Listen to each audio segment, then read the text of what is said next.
Greetings and salutations, everybody. Welcome to the best damn movie-related show on the planet Earth, the John Campea Show, coming from right here on my YouTube channel, brought to you in part by our friends at Mint Mobile. Dave Navarro, donkey shows and cleavage. These are the sorts of conversations that happen around the set before the show starts when Aaron Cummings is in the house. I want to introduce you, by the way, to actress. You've seen her in things like The Blacklist, Flash, Mad Men. You're currently going to be able to see her in Nancy Drew on the CW. Aaron Cummings is here. Aaron, how you doing? You know what? I actually have to thank all the viewers because of you tagging me in Robert Meyer Burnett's most recent post of a picture of him and his sister, we did a 23andMe, and in a crazy Parent Trap Haley Mills kind of way, it turns out that Robert Meyer Burnett and I are actually brother and sister, which explains all of that sexual chemistry. What? Oh my God. What? You do have the Targaryen hair. Yeah. So I'll give you that. Yeah. Also sitting beside her, of course, she is voice actress, instructor. She's the Pikachu to everybody's Charizard. Oh, no. By the way, did I get that reference right? Oh, the ghost Pokemon. Oh, yeah. Chris Carr's here, ladies and gentlemen. Chris, how you doing? Great. I'm excellent. I just realized I was like, look at my thigh. Hi, internet. No, you were like, look at my hot pants. Yeah. I love it. I'm here for it. Yeah, it's a little Pokemon that wants to be Pikachu, and in the anime, kind of like love hates them. It's like a single white female situation. Unfortunately, true story, and longtime viewers of the John Campea Show remember this. So when I was running the show by myself, and I would do the camera switching and all that kind of stuff by myself, yeah, I got really relaxed at it. Oh, I know the story. And so I started to, every once in a while, just doing the show with no pants. And it was perfectly fine because all you saw me was from here up. And then one day somebody asked me about a hot toy on the shelf behind me. Those longtime viewers, you remember this. And I go, oh yeah, this one. I got up and got it, totally forgetting that was just in my ditch. So yeah, that was an interesting day. Was it a MeUndies sponsored episode? Unfortunately, no, but that might have may have been what got their attention. They were like, this guy needs some panties. He needs MeUndies. Sitting over here, joining you guys in the live chat today, he's Ray Orr, ladies and gentlemen. Ray, how you doing? Yeah, he is. Do you remember the name of the user who did that to you? I want to give them something like if it was trophy. at brother-in-law asshole, then I might suspect it was you. Because he was probably like, got him. Got him. Did it. Sitting beside him, of course, running the show today, producer Jonathan Boyko. Jonathan, how you doing? I'm doing good. How's everyone else? Look at this guy over here. And you got Taylor in the background there. Through the bushes, it's like Wilson. Yeah. Taylor, who, by the way, did all of our Halloween decor on the desk today with his own personal collection, specifically Elvira, our favorite. Yeah, that's, I don't know, that's going to be one piece when we're done. Also, sitting over here, Kaylee Robinson's here today. Kaylee, how you doing? Doing well. All right, guys, here's how today's show is going to go. We're going to break it down into two parts. First half of the show, we're going to talk about some predetermined topics. Then in the second half of the show, we're going to take your live comments and questions. Here's how that happens. Number one, you got to be watching live. Number two, when we get to the end of the main topics, we'll announce that we're opening up the super chats. Once we do, you just have a couple of minutes to get those super chats in because they do fill up pretty quick. All right, with that all down, guys, we got a bunch of stuff to talk about here today. So we're going to start off with this. You know, ever since Discovery took over Warner Brothers, and it still feels weird to say that because you would think it would be the other way around. But ever since Discovery took over Warner Brothers, look, when a new boss comes in, you know they're going to clean house because they're going to want their own personnel. They're going to want their own people. They're going to want their own team, the people that they trust. So a lot of executives at Warner Brothers got shown the door, including Toby Emmerich and a number of others. One of the names that it looked like the writing was on the wall was DC Films president Walter Hamada, who never really got an opportunity to truly run DC because they announced that he was going to be the president of DC Films. But then immediately the chairman of Warner Brothers Films kind of stepped in and said, okay, yeah, but we're really going to create a committee. And they created this committee of these 5 people, and they pretty much took Hamada's power away. He never really had a chance to show what he could do. Now, of course, he did shepherd the new Batman film with Robert Pattinson and Matt Reeves. He orchestrated Peacemaker coming to HBO Max, which I think might be the best, God bless him, DC comic book show of all time. I love the Peacemaker so much. He did a lot of good things, had some missteps, whatever. The question has been there, is it possible that Walter Hamada could stay and actually be given an actual shot to run DC's division? Well, we've really known for a while that that wouldn't be the case, and now it's official. DC film boss being reported by Deadline. Walter Hamada has departed the studio as Warner Brothers Discovery finalizes his exit, but he is now, his office is packed, he's moved out of the building, he's no longer there, which means that they now have to turn their attention full throttle to getting that head of DC, that true head of DC that Hamada unfortunately never really got the chance to be, that true head of DC. And you know what? Right now, and I'm forgetting his name and I can't believe it, but right now Warner Brothers Studios is being run by two co-chairmen who report directly to Zaslav. And the one guy has really been spearheading everything with DC. No, Alan Horn is like Zaslav's main consultant. Got it. Okay. He's the hand of the king. He's the hand. Alan Horn is the hand. He is the gift. Yes, he is. So Is it Michael DeLuca? I think And it might Pam be Michael. Abby? Yeah. So that's Who used probably to run him. Sony, and then Yes. before that ran New Line. They did MGM as well. And yeah, I mean, So there's he's been whispers running a lot going of around stuff. right now that they may just give him the DC division. Like instead of being the co-chair of the whole thing, because the DC division will not be under the chairman of Warner Brothers. It's going to be their own separate entity that will report directly to David Zaslav. So there's some whispers of that. But at any rate, Walter Hamada has now been showed the door. Again, I think it's a little bit unfortunate that he never had a chance to really show what he could do, but he will end up at another studio. Somebody else will pick him up. Anyway, Chris, you hear about this. What are your thoughts? I mean, it really is a shame that he didn't get to flex. You know, it makes sense that DC wanted to assemble a pantheon of their own, 5 individuals coming together, much like the Justice Society, and Voltron, and like Voltron, like mini lions coming together to form a big one. But Walter Hamada is an incredible executive, you know, and one who I personally think has gotten a bad rap. I mean, we talked about this when we talked about the Superman issue on Monday, right? Of why did the old regime not want Henry? Why were they so recalcitrant to have Henry? Well, because Henry's film didn't do well. That wasn't, you know, a personal vendetta or anything. You got to look at numbers a lot of times too. And what they did with that franchise wasn't really firing on all cylinders for audiences, right? Walter Hamada did great things with New Line Cinema, and I'm sure wherever he ends up, he is going to do phenomenal work there. Anyway, Aaron, you hear about this. It's always unfortunate when you're going to get turnover and stuff like that. When you have two companies merge, you kind of expect it. But your thoughts on the departure of Walter Hamada? I mean, I concur with everything that Chris said, and the big thing is going to be, where does he go now? And Right. I wouldn't be surprised if the announcement of him actually officially being gone from Warner Brothers is not very soon followed by the announcement of where he's going to be next. And I look forward to that news coming, because I think that, like Chris said, he is a wonderful executive who brought a lot of really fantastic things to DC, and talent does not go unnoticed. You know, it's a lot of those things when one show, you know, gets canceled. It is a sad thing for the people that are involved, but it also could open up a whole new opportunity. And so I'm excited to see what the next chapter of his life and his career is going to bring to us, because let's face it, as you said, you know, I was a big fan of Peacemaker, like many of our viewers are also a big fan of Peacemaker. And if that is just one of the things that he brought to us, I know that he has a lot more up his sleeve that he can do with another company and another brand that has even more exciting properties. So I say, Walter Hamada, thank you so much for your service. We look forward to seeing what you're going to do next. And I'm going to throw this out there too. I'm going to spitball. I think by the end of February, we are going to hear that Kevin Feige has hired Walter Hamada. That's what I was. I really do. I agree. I really, really do. I think by the end of February, maybe March, we're going to get an announcement that he's now going to be development production over at Marvel. But anyway, we will see. Listen, I liked Walter Hamada again. Little birds have told me that a lot of the bad decisions that happened there were his boss, Toby Emmerich, and stuff like that. But hey, let's see what can happen now. I'm excited to find out what and who is going to be running the DC franchise. Where's Walter Hamada going to end up? Whatever you guys think, jump down to the comment section below and let us know your thoughts. All right, guys, with that down, let's move on to a second off the top, and that is this.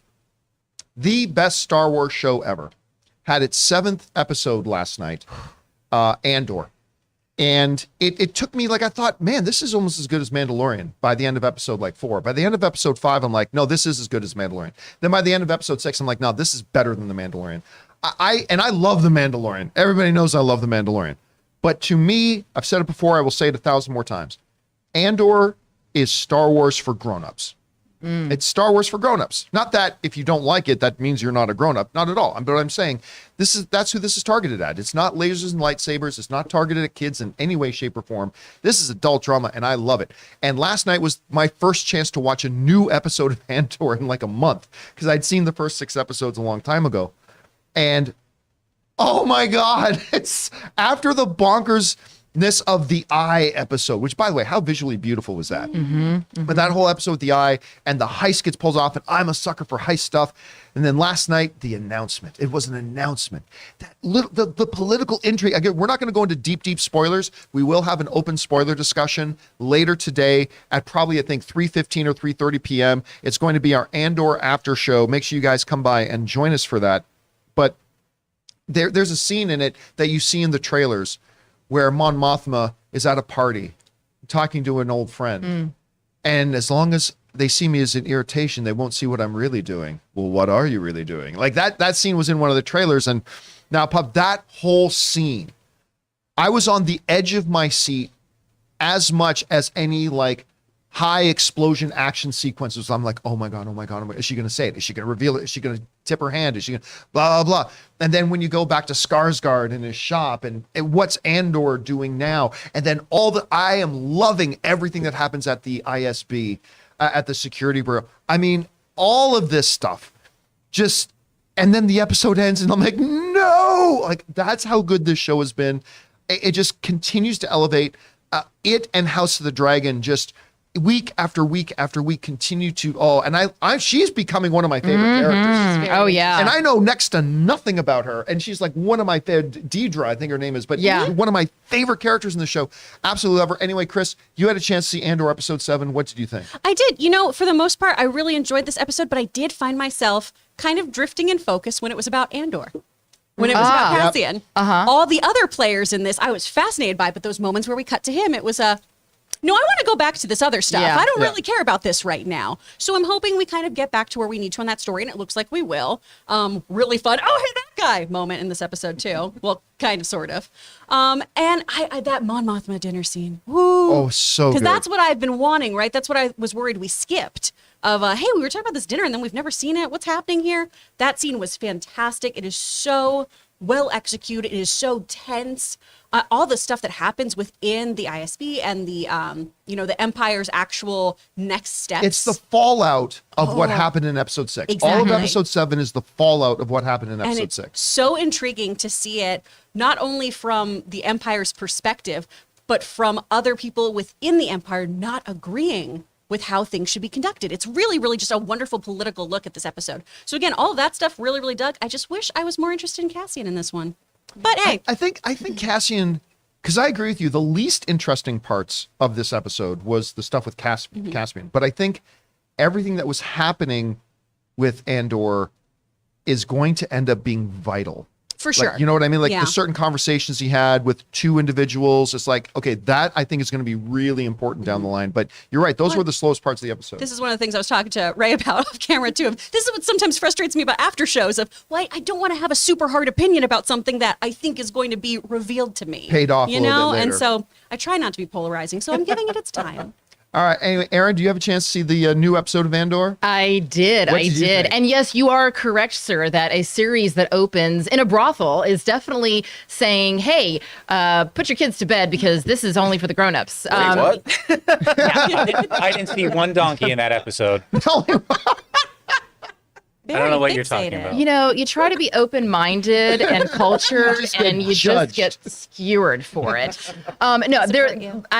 There's a scene, no spoilers, but one of my favorite lines that I have identified with since I was like 15 is when a certain character just says, I'm old and I'm tired. I was like, girl, I hear you. So am I. I've been old and tired for a long time. But that there is a scene with Cassian and someone else that honestly, it just brought so much emotion, like unexpected emotion. I love this. Yeah, it was good. Yeah, I mean, it was so beautiful. And it's that orchestral storytelling that really stands out to me is the way that we can have a show that's got such intrigue and action and excitement, but also at the same time tug at your heartstrings and make you realize the value of family in whatever way your family has formed.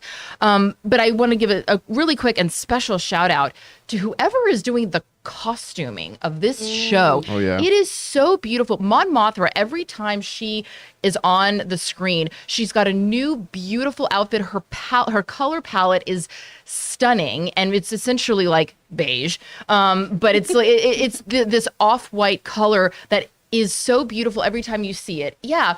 The woman, the blonde woman, who were we saying, Deirdre. The way that even her tailoring on her uniform is so crisp and specific. The uniforms are beautiful. And I don't know who the character is. We're going to find out. But the woman that was wearing the red cape, that cape I would wear here every day. We're going to see every a ton Wednesday. of that at Yes, Disneyland. every Wednesday I will. Yeah, that is going to be a big cosplay.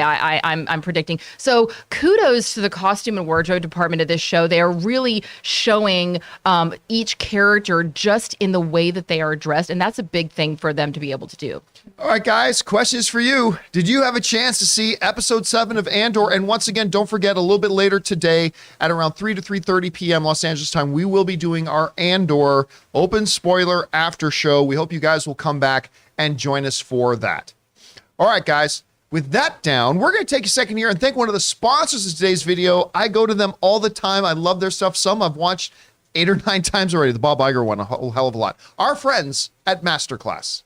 Hey guys, we want to take a second to thank the sponsor of this video, MasterClass. You guys know we have been sponsored by MasterClass, and we love them here at the John Campea Show for giving us in-depth information on a wide variety of topics from the world's best experts. With MasterClass, you can learn from the world's best minds anytime, anywhere, and at your own pace. You can learn the art of filmmaking from James Cameron, improve your cooking skills from Gordon Ramsay, or learn how to make compelling YouTube videos from Marquise Brownlee. With over 150 classes from a range of world-class instructors, that thing you've always wanted to do is closer than you think. I was recently watching through the independent filmmaking course by Spike Lee, and I found it fascinating that not only did he cover the broader topics like working with actors, but he also gets into finer details like working with a cinematographer and how to properly audition a DP for your project. It was fascinating. So guys, I highly recommend that you check it out. Get unlimited access to every class, and as a John Campea Show listener, you get 15% off an annual membership. Go to masterclass.com/Campea now. That's masterclass.com/Campea for 15% off Masterclass.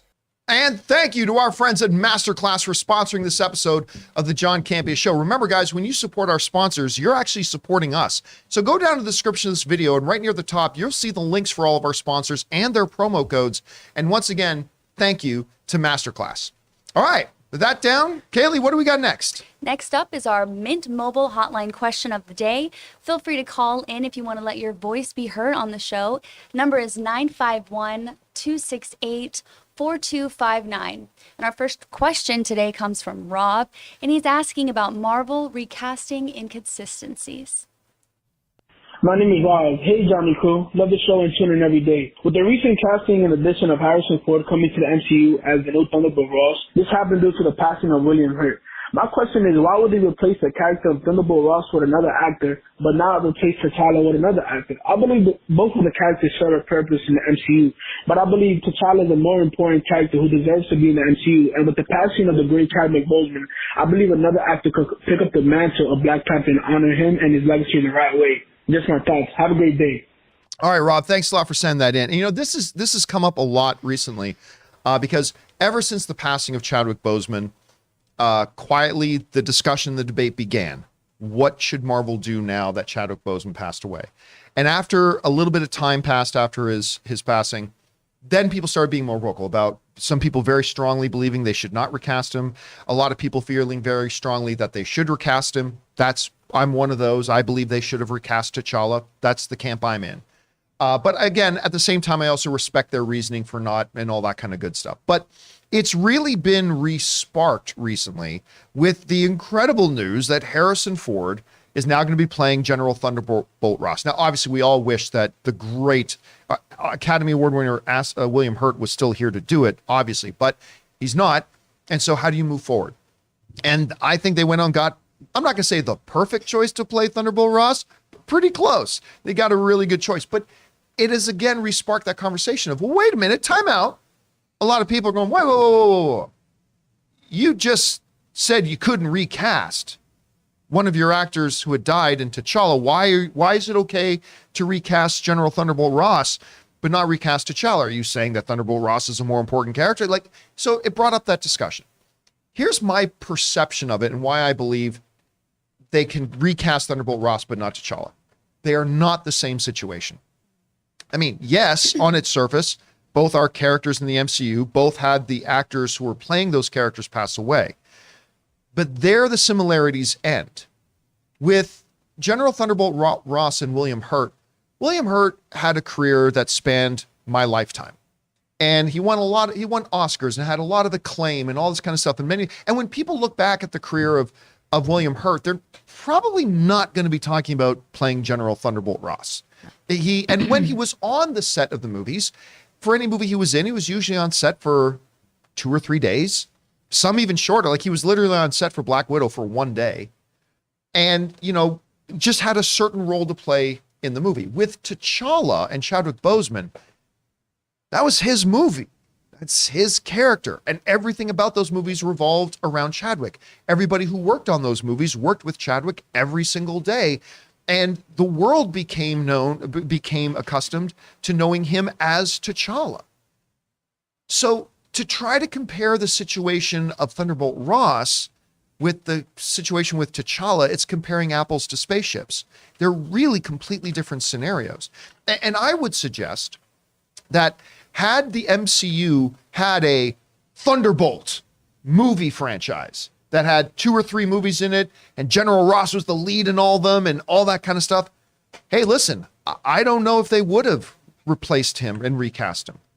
But then there would be a conversation to have, because then it would be 2 much more similar circumstances. So while I am absolutely team recast T'Challa, I absolutely am, I don't think the fact that they recast let's call it a C-level character in the MCU that has had less screen time in their totality in the series than maybe half of one of Black Panther's movies, and whose entire movie franchise was built around them. I just think they're different situations. So I'm all for recast T'Challa, but the situation with William Hurt is not applicable. That's not something you compare. Anyway, Chris, when the question comes up again, well, wait a minute. I mean, on its surface, you can say, wait, why are they recasting this one character whose actors died and not this one? How would you respond to that? I mean, my inclination is to say that it's a legacy character versus a tertiary character.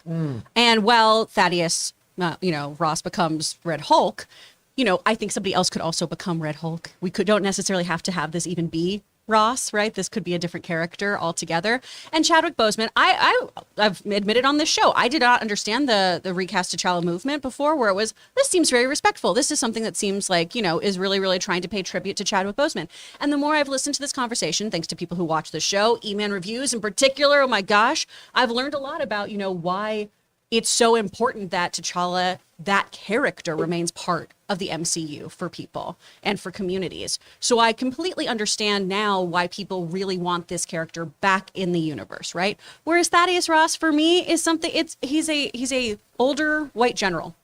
There is not a character that you haven't seen showing excellence that you haven't seen in cinema before. Now, I personally probably would just create a new character to take up that mantle. That's what I would do. But I understand how that can also upset comic book fans who go, no, we need to have a Red Hulk and it needs to be Thaddeus. And if it's not Thaddeus, I'm going to be mad and burn all of my comic book collection. Don't do that. That's wild. So I can see points to both sides of this. I do wish Marvel maybe had a little more consistency about how they were feeling about things, but I ultimately think we're also going to see T'Challa recast at some point down the line. I think they will too at some point. But, Aaron, when you look at this, part of the other big difference here is this. If they had recast T'Challa, the anger amongst a lot of the fan base would have been palpable. I mean, there would have been a lot of backlash, just like there has been backlash for not recasting T'Challa. There was going to be a lot of backlash if they did. And with Thunderbolt Ross, I hear no backlash about again, just kind of pointing out the fact that one is a much more minor character compared to the importance of T'Challa. So I don't hear anybody complaining and yelling disrespectful to William Hurt. But whereas if they had done that with Chadwick Boseman, it definitely would have been there. I don't know. Somebody puts this to you. It's like, do you see a big inconsistency with how Marvel has handled the 2 situations? Well, the 2 situations, as you said, are vastly different. And it's for so many reasons, and it's so layered that we don't have time to get into all the complications of it. But having been in a show, Spartacus, where the lead character who was unknown until this show, Andy Whitfield, who played the role of Spartacus and had a a huge career in front of him, tragically. Your on-screen husband. My on-screen husband, and my very, very dear friend who I still love and miss very much. When Andy passed, there was a lot of conversation of, do we end the show? We did the prequel in order to be, but the replacement of him, even though he had given his blessing, even though he had passed of cancer, even though he knew that Liam, McIntyre was going to be replacing him, it still drew ire from fans. Why did they replace Spartacus? Well, Jesus Christ, keep up, guys. Come on. And, and especially the fact that this movie, Black Panther, represents so much more than just another Marvel movie. Mm-hmm. It does. It doesn't matter whether you agree with that statement or not. It does. And the character of Black Panther represents so much more than just another Marvel character. It does. And so it begs the question, is this something where we can just take out one actor and just put in another, indicating the idea that they're just replaceable, which is something that Hollywood has been doing for a very, very long time and has been very problematic about? Or is this a situation where we, honor not just the character, but also the actor who, by the way, we're forgetting Ryan Coogler and everyone involved in Wakanda Forever, they were just his colleagues and his castmates. They were his friends. Grieving during this. And they were grieving during the process of this movie being made. And if they feel like there is a story that can be told that honors the role of, I don't think that T'Challa is gone forever. I do believe that there will be a time where the character of T'Challa, because the other argument is, well, there's taking away a great role from a young actor who could, take up that mantle and give that actor an opportunity. Okay, yeah, and there will be an actor who has that opportunity. I firmly believe that T'Challa will live again, and some other actor will breathe life into that character. But I do also believe that for this particular movie, this particular role, this particular cast and crew, I don't think it was the right move. And I agree with what they're doing. And I think that when we all see the movie, we're going to understand. We're all going to go, oh, okay, you know what? I get it. Just like everybody just needs to chill for a minute. All right. Let the movie come out. Watch the movie. And then if you still say, you know what, I think that they should have, then we'll have that argument then. But for right now, let's just wait till the movie comes out and everybody just relax. Well, and Kevin Feige, he made a comment recently that made it sound like at some point they're going to recast T'Challa because it was we just realized it wasn't the time. Exactly. Remember when he said that? When he said that, it was like, oh, okay, so we see where you're going with this. So we probably will see it at some point. But again, I just don't think the comparison to the William Hurt Thunderbolt Ross thing is a comparable situation. So anyway, guys, question is for you. How do you feel about that? Do you feel the fact that they have decided to recast Thunderbolt Ross shows an inconsistency with a philosophy when they didn't recast T'Challa? Do you think they're too different of a situation to compare? Maybe you think it's fair to compare them. However you guys feel, jump down to the comments section below and let us know your thoughts. All right, guys. With that down, let's move into our main topics here today, shall we? And how do we select our topics on the John Campea Show? Well, that's simple. That's where you guys come in because you guys come up with our main topics. Whenever you come across a big topic, issue, or story that you guys feel we need to cover as a main topic here on the show, just go anytime 24/7 over to www.thejohncampeashow.com/contact. Once you guys get there, you're going to see a form. Fill it out with your topic or question. It's absolutely free. Hit submit, and then maybe, just maybe, you might see your submission featured as a main topic here on the John Campea Show. With that down, Kaylee, what is our first main topic today? John, our first main topic comes from Paul Schrader. Greetings, crew. John, I just wanted to draw some attention to news and item that really gets overlooked due to the big Superman news, and that's Zatanna. According to The Hollywood Reporter, Zatanna's long-promised live-action movie that was supposed to come to HBO has been canceled by Warner Brothers. It looks like it has to do with a larger divorce from J.J. Abrams' projects. What do you think of this, and will we ever get a proper Zatanna movie? Thanks. John, I mean, it does seem like every time, there's a lot of J.J. Abrams movie projects dropping. Yeah. Do you think a Zatanna movie will ever happen? That's the question you have to start asking right now because you're right. Like everything from, we've talked the other day about the laundry list of all the JJ projects that have been getting axed. And it really does look like one of the first items of housekeeping that David Zaslav had coming into taking over Warner Brothers is getting rid of that JJ Abrams deal that they just don't feel was a good deal for the studio. And one of the the casualties, I guess you could say, is the Zatanna. Now, it's an interesting situation because they are still willing to produce the show. According to the story, it's just that HBO no longer wants it. But Warner Brothers is still going to shop it.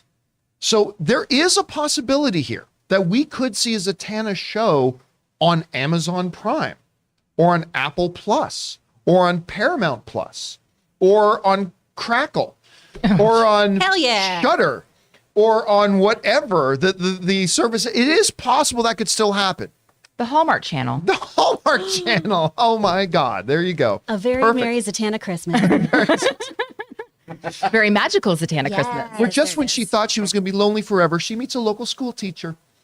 See, it writes itself. See, I'd watch it though. Who pulls her away from her exciting life in the big city and teaches her about churning her own butter. Stop pitching me things that I can't watch. Have you ever seen the clip from Family Guy where it's like, it's just another one of these romantic comedies, and it shows an actress come in the room. I'm a busy businesswoman doing business, and then a guy comes in the room, holds her, goes, all of your problems can be solved with my penis. Pretty much. That's the typical formula, right, for these things. Yeah, So and they anyway, keep what were we getting talking about? laid. Zatanna. Yes. Donkeys? I don't know. Honestly, I don't think we're going to see it appear anywhere else. I think this is going to go and sit on a shelf. And then I believe in a few years, we will see Zatanna in the DCEU. I just don't really see, number one, I don't see a lot of other streaming networks wanting to pick it up, knowing that a lot of the creative control and a lot of parameters are going to be put on their ability of what they can do with that show on another network. And I really just think that at the end of the day, Warner Brothers is going to want to keep this one in their pocket because, listen, you go out on Halloween, yeah, you get a lot of Jedis, you get a lot of Harley Quinns, you get a lot of stuff like that, but you see a lot of Zatannas. I've done this. Yes, you have. Yep. And a lot of people I know. Everybody loves the outfit. The character's got an iconic look. I mean, in the animated stuff, she's got a really interesting history with Batman. There's a lot of and of course, there's stuff with Constantine. Yeah. So I think we're ultimately going to see her in the DCEU. Chris, what do you think ultimately is going to be the fate of Zatanna? I want the Mistress of Magic, damn it. I want this. She first appeared in comics in 1964 in Hawkman #4. She's amazing. She's the best. She was kind of done dirty on the CW shows, let's be real. When she appeared on Smallville, you were like, okay, well, this is fine. A lot of characters were done dirty on the true. CW show. This is also true. But I would love for her to get her own series. I do think that you're right, though, that we are probably going to see her later on down the road because I see us doing some kind of Justice League Dark situations. Right. Because those are some juicy stories. And her stuff with Constantine is so cool. There's so much fun stuff when they team up with Swamp Thing, too. Come on. Like, I know I'm going to get some ire on this one. I kind of don't care about the Justice League as much as I do about the Dark Society. I don't think you're alone. I find it so much more interesting. I love the macabre because I don't do horror, but I like spooky. I like spooky and I like magic. So give me this. All right, Aaron, what do you think? Do you think we're going to see Zatanna? And have you ever cosplayed as Zatanna? I have not cosplayed as Zatanna, but now that she is on my radar, I'm thinking that I should probably, I love her. I love her costume. I love her character. And what I was doing, I was reading, there was a great article by Joel Scott who wrote for Comic Basics, and he was talking about the reason why this character has never really kind of come out of her third tier level and become a more important character in the DCEU. And part of it, he said, is because she's just too darn powerful. You know, she was able to heal Catwoman when she had her heart ripped out, and she there's really nothing that can kill her. She's impenetrable. When we talk about the power of, Captain Marvel, and Wanda, over in Marvel, she would be the equivalent of that. And there's really, and even Green Arrow admitted, listen, there's nobody more powerful in the DCEU. She can't be killed. She can heal anybody. She's got these incredible powers. So when you have someone that can't be killed and has so many incredible powers and can do magic, what is the conflict there? And in any great story, you need to have that conflict. And what we've seen Marvel do so well is they create the world and then they invite the character in to play in that world. We see Doctor Strange didn't just all of a sudden have his own standalone movie. We saw a world being being created in which he could exist and play. And then there he was. And then all of a sudden, all these other, magic beings came about. The problem is that there is no magic world for Zatanna to exist in as yet. it stands right now. As it stands right now. So if all of a sudden we just hear about this show, hey, it's Zatanna, and everybody's like, who the hell is Zatanna? I don't know who that is. You need to rev her up. You need to rev her up. I wouldn't mind seeing her appear, as a smaller character, as a supporting character in some of these movies, and then she ends up getting her own series so that we're already excited. We know what her powers are. We know what she's capable of. We know she's got an amazing costume. I want to see her on stage doing a magic show, sawing a man in half, having some hot boy toy man candy as her assistant, as we've seen male magicians do for years.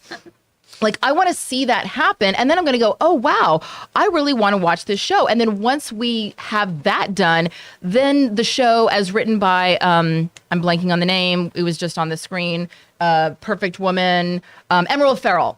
If you're not familiar with her, she's an award-winning writer of shows that have been incredibly popular, and she's a fabulous writer. So I think that her at the helm would be incredible, but not right now. And it's also like anytime that you hear somebody going, yeah, I'm not interested, but you go and do that. It doesn't bode well for getting picked up immediately. So I say, hey, DCEU, sit on this for a minute, make her a supporting character in one of your films, and then you can have a great a great entry into a show itself.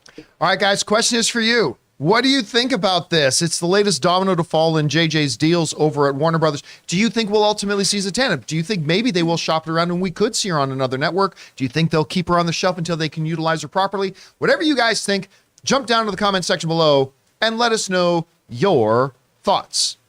All right, guys. With that down, let's go on to main topic number 2. Kaylee, what is our second main topic today? Our second main topic comes from Erica Ryan. I first heard about Babylon when you guys did your report from CinemaCon earlier this year, and from that moment, it was my most anticipated movie of the year. The trailers have been amazing, and I love both Robbie and Pitt, and I think they'll be absolute fire together. Got even more excited when I saw they moved the release date up to December 23rd. Do you think dropping this movie during Christmas shows at the studio has a lot of confidence in the film? Thank you. We watch every day.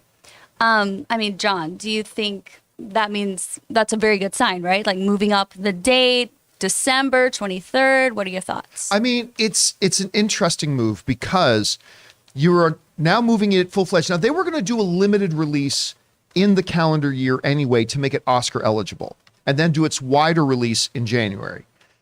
But there is big significance, actually, in them moving to December 23rd. First of all is this. Let's talk about the shark pool that it's diving into. Because a week before it comes out now, on December 23rd, you got Avatar: The Way of Water coming out, which might end up being the biggest movie of the year. Maybe being that. And then also opening up against it is a movie that I wasn't interested before, but then I saw the trailer. Now I'm quite interested. The I Want to Dance with Somebody biopic of Whitney Houston, which looks really good. Also, it's going to be a big family film in Puss in Boots: The Last Wish. So you've got that as well. And then you've got Babylon coming out on the 25th, or on the 23rd, I should say. So you're diving into the swimming pool that Avatar's in, and a big family film is in. So this tells me a couple things. It tells me that they believe this movie can swim in that pool. It can swim with those sharks. It tells me that putting it in wide release at that season, they believe this thing is going to get a big positive word of mouth enough that they can draw on the audience. The idea before of just getting it out, so it'd be Oscar eligible in like 20 theaters, and then in January, launch it out into 4,000 theaters. That was a safer approach. That was the safer approach. But they believe that they can conquer and claim a lot of that box office. And let's face it, there is a huge amount of box office that gets brought out around Christmas time. It's the biggest time of year for people to go to movies. So this screams confidence to me, as well it should. Anyway, Aaron, you hear about this. Do you think there's a lot of significance in putting it wide release in December? Oh, yeah. I mean, that anytime that you hear that they've gone from limited release to wide release, they love what they're seeing. They want more people to see it. It's a huge vote of confidence from the studio. And also to go out at Christmas time, not even just on Christmas Day as previously, but right before Christmas, when they know that families will be gathered, people will, be looking for something to do. And on the days before and after Christmas, this is going to get some of that early word out while people are still going to be on their holiday vacation. This is going to be Margot Robbie's Best Actress nomination. She was nominated twice before for supporting actress and for Bombshell and for I, Tonya. Well, she was nominated for lead actress for I, Tonya. Oh, sorry. Yes. Thank you. She was nominated for lead actress for I, Tonya, supporting actress for Bombshell. Thank you. And this is going to be her second turn as lead actress nominee. And let's face it, I think it's a good thing that this is coming on the heels of the not so great reviews of the very forgettable movie that she was just in. That I've already forgotten the name of. Amsterdam. Oh, that one. Yeah, right. Yeah. So I think that it's a good move strategically. Also, when I first moved to LA, somebody said something to me. A director said, "You always want to make sure you got something in the can when your project comes out, because when your project comes out and it's great, people are going to say, 'What else do you have?' And you better have something. And if your project comes out and it's crap, they're going to say you want them to forget about it as soon as possible." So clearly Margot Robbie's team knows that secret as well, because they were like, "So we're going to have you do this movie Amsterdam, and because it's got some cool people that you enjoy working with, but we're going to follow that up real quick with a movie that's going to get you an Oscar." So I'm really excited about this. I think it looks fantastic, and clearly the studio thinks so too, because they're the ones making this decision. So I know where I'll be in my Christmas holiday. I mean, the previews they showed us at CinemaCon were insane, and the trailers, and Brad Pitt looks like he's firing on all cylinders too. Oh, yeah. Which is amazing. Anyway, Chris, you hear about this? Do you see a lot of significance? Does it actually tell us anything that they moved to the 23rd, or are we over kind of estimating what the importance of that is? My beautiful colleague nailed it. It shows so much confidence in this. Come on, you've got the director of La La Land, of Whiplash, of First Man, helming this film with Margot Robbie, who I don't know when she sleeps. She's like 7,000 movies coming out this year, and she's a producer. I mean, she is an incredible force in Hollywood right now. I think this speaks volumes about how much they believe in this film. And I know a couple people in the chat too were like, "Oh, does this have kind of like a taint on it because of Amsterdam?" Taint. Oh, sorry. Friggin' love you. Sorry, I'm friggin' love you. No, and I don't think it does. I think this trailer looks really fun. I think people really are excited about this concept too. Seeing Margot and Brad together, having Damien at the helm. I think this is going to be a really solid film. And for folks who aren't going to go to Avatar, I think most people are, but I think this is another option, a really great double feature kind of day to go see James Cameron's Avatar and then go catch this too. I'd love to go do that. It's going to be a really interesting mix of films that are going to be out at that time, from Avatar to the Whitney Houston one, to Puss in Boots. To Puss in Boots with the family thing. It's a lot of things. And I heard there's another movie, Scorsese's got one coming out called Taint, the movie. Taint the movie? I think he's making that specifically for Aaron. Didn't Keanu Reeves just leave that one? Yeah, Keanu Reeves just left Taint. He heard the title and said Taint? No. Taint? No, I'm out. I thought it was Ted. For Kaylee, is this a movie you're looking forward to, this Babylon? I mean, hello, it's Brad Pitt. Yes, he's good to look at, but he acts really well. And, honestly, when in America is it bad to have your movie come out in December? Like, hello, that's obvious it's going to be a banger. I mean, I'm excited. The preview looked so fun. It looked fun. It does. And the longer one they showed us too at CinemaCon was absolutely fantastic. What was the Ryan Gosling movie that won that won but then didn't win? La La Land. La La Land. Yeah. This has such La La Land and Great Gatsby. Directed by the same guy. Yeah, La La Land, Great Gatsby. This is giving me all those vibes, and I feel like, people are like, "Well, I don't know who's going to see this. It's a period piece." Okay, well, a lot of people saw Great Gatsby and Titanic. I mean, period pieces can do well at the box office if they're done well, and nothing wrong with that. And Brad Pitt and Margot Robbie, two of the biggest names in Hollywood right now. But I will say this: they have to avoid one of the problems of Amsterdam, which is their trailers. Their future trailers are going to have to start telling the audience a little bit about what this movie's about. Yeah. Because while it's really funny and Brad Pitt looks bonkers in it and all this kind of stuff, and Margot's never looked better or sexier. I mean, yeah, you got all that there, but you're going to have to start telling the audience what the movie's about. And hopefully they'll get into that soon. Anyway, guys, question is for you.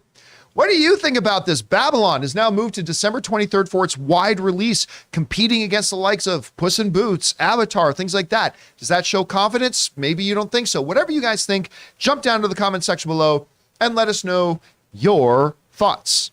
All right, guys.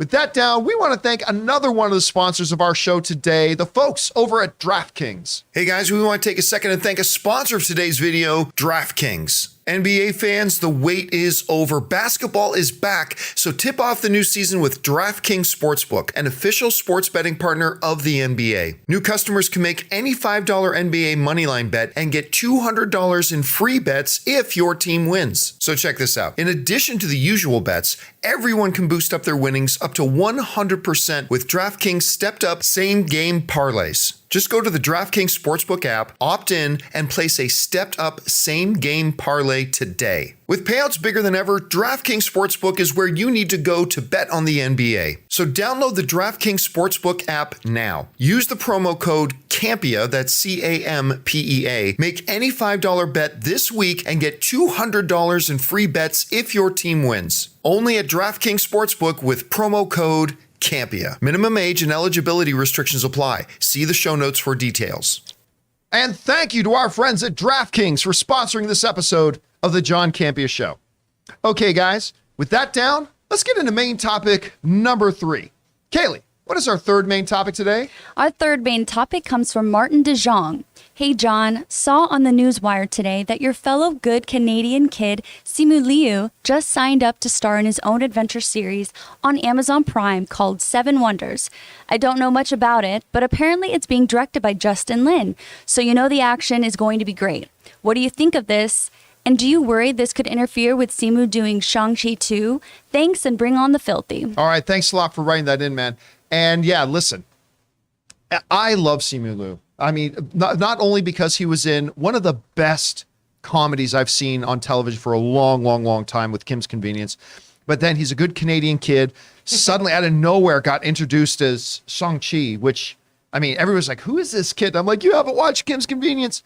So, and he just the way he's handled it and all that kind of stuff, he's great. He gave us what I think is the best fight scene in all of the MCU with that bus fight scene and every fight with his dad. It's just amazing. Love it. But you knew that was going to be the start of a rising star. And now he's got this series going on with Amazon. This comes from the folks over at Deadline who write the following. Prime Video is developing 7 Wonders, an action-adventure series based on the Ben Mesrich? Whatever. No, I'm going to call him Stinky. Headlined and executive produced from Shang-Chi and the Legend of the Ten Ring star Simu Liu. The project, written by Adam Kazad, The Legend of Tarzan, and to be directed by Justin Lin. 7 Wonders centers on Dr. Nate Grady, played by Liu, a brilliant botanist adventurer who teams up with the slippery international fixer Sloane Sidhu on a breathless race to solve an ancient mystery tied to the 7 wonders of the ancient world. Lin is best known for directing multiple installments of Universal's Fast and the Furious franchise, along with Star Trek Beyond, which I actually thought was the best Star Trek of the new Star Trek movies. He recently was tapped to direct One Punch Man, the live-action film adaptation of the worldwide manga series for Sony Pictures, specifically for Rei Ora. Yeah. All right. So Justin Lin, known for directing a lot of the Fast and Furious, actually maybe even most known for walking away off of the latest, like walking off set of the latest Fast and Furious. We'll see how that all turns out. Hey, listen, I think this sounds great. Bringing back the old style adventure. I've been wanting that. People are looking for that in the National Treasure because we got the National Treasure being rebooted and stuff like, or not rebooted, but being continued, is being brought over as well. To see this is great. I love seeing that his career is now going beyond just Shang-Chi, that he is going to be able to expand this out. And he's got some other projects on the way as well. Tons. But for this to be his own starring vehicle, adventure series, working with a director like Justin Lin, I think there's nothing not to love about this whole thing. Anyway, Chris, you hear about it. What do you think about it? Oh, I love this. I love this so much. I did have to do a little research, though, because the first thing that comes up when you look at 7 Wonders is a board game. I was like, a board game adaptation. Don't give me a battleship situation. This sounds really interesting with the whole botanist, ancient secret mystery thing. I love this. I think it's going to be really fun. He's an incredible actor. Like you, I was introduced to him through Kim's Convenience and was just so thrilled when he got Shang-Chi. He has a really busy schedule coming up, too. I mean, he's in tons of stuff. He's got One True Loves. He's got the Barbie film coming out. There's tons of stuff in the forgetting about work. the Barbie film, You know, a lot of spinning plates here. So I don't think this is going to interfere with Shang-Chi, first of all. Even though he has a very packed schedule, I think that people understand Marvel when you are a flagship character. probably going to take a little bit of a front seat, right, for your scheduling. And I'm sure they're going to work around all of that. I think we can have all these things, and he can thrive in all of them. And I'm excited to see what they do. Yeah, I mean, and not to mention, too, don't forget that Shang-Chi's director, Destin, I should say, he's got that little Avengers movie. Just that tiny film? That's going to be Little baby holding a thing? lot of attention. I don't know that they were going to be running on new Shang-Chi anytime soon. And if he does pop up in some other project, then his time commitment's going to be limited compared to like when it's his own movie. So I think there's a lot of room for that. Anyway, Aaron, you hear about this. What do you think the sounds of the show? And do you think this is going to interfere with Shang-Chi at all? I love that everybody's like, oh my gosh, what about his schedule? How is he going to squeeze all of this in? There's a lot of people being paid a lot of money to worry about these things. We have our own problems we need to worry about. And Simu Liu's schedule is not one of them. Last week, we had Campea Classroom where we looked at the entire lineup and the schedule for the MCU for the next 85 years. And nowhere in the near future is Shang-Chi. As you said, the director is currently tied up in other projects.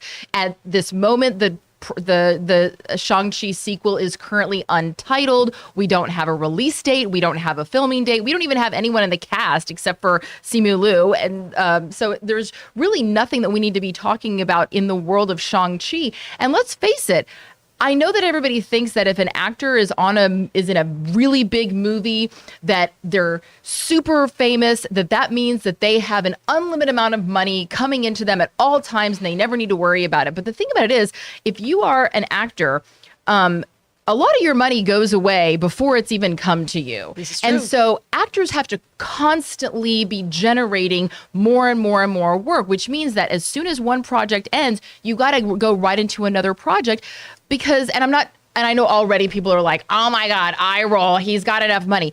Yes. At the same time, it's about a constant stream of revenue for the money part. It's also about a constant stream of projects for the relevance part. And those two things go hand in hand. So the fact that he's doing his big blockbuster movies, but he's also able to balance that with doing a series that can live on in perpetuity and continue to be rediscovered, and he can come back to it for season after season. That is the way that teams create actors who have their hands in lots of different pots, because he doesn't know what's going to happen. I mean, what was it we were saying, that just the delaying of Blade, of the new Blade caused movie a domino has effect. caused this domino effect. So it's a really smart thing for anyone to not put all of their eggs in one basket. And if he was just going to wait around for the sequel to his movie and not have all these other projects lined up in the meantime, like that's just bad investing. So I appreciate the fact that he's diversifying his portfolio by doing television streaming and movies, and, doing supporting roles in other movies like Barbie that, is more of a Margot Robbie vehicle that he's supporting. I think it's a really smart decision for him. And I say, let's not worry about his schedule. He's got it under control. As far as money goes, too, if you think Simu Liu got paid more than $2 million for Shang-Chi, that's adorable. Oh, because yeah. MCU is also, they're known like, hey, this is your first movie. We're going to pay you what you're, now his paycheck's going to go up. The other thing too is this, I wouldn't worry about Seven Wonders interfering with his Marvel scheduling.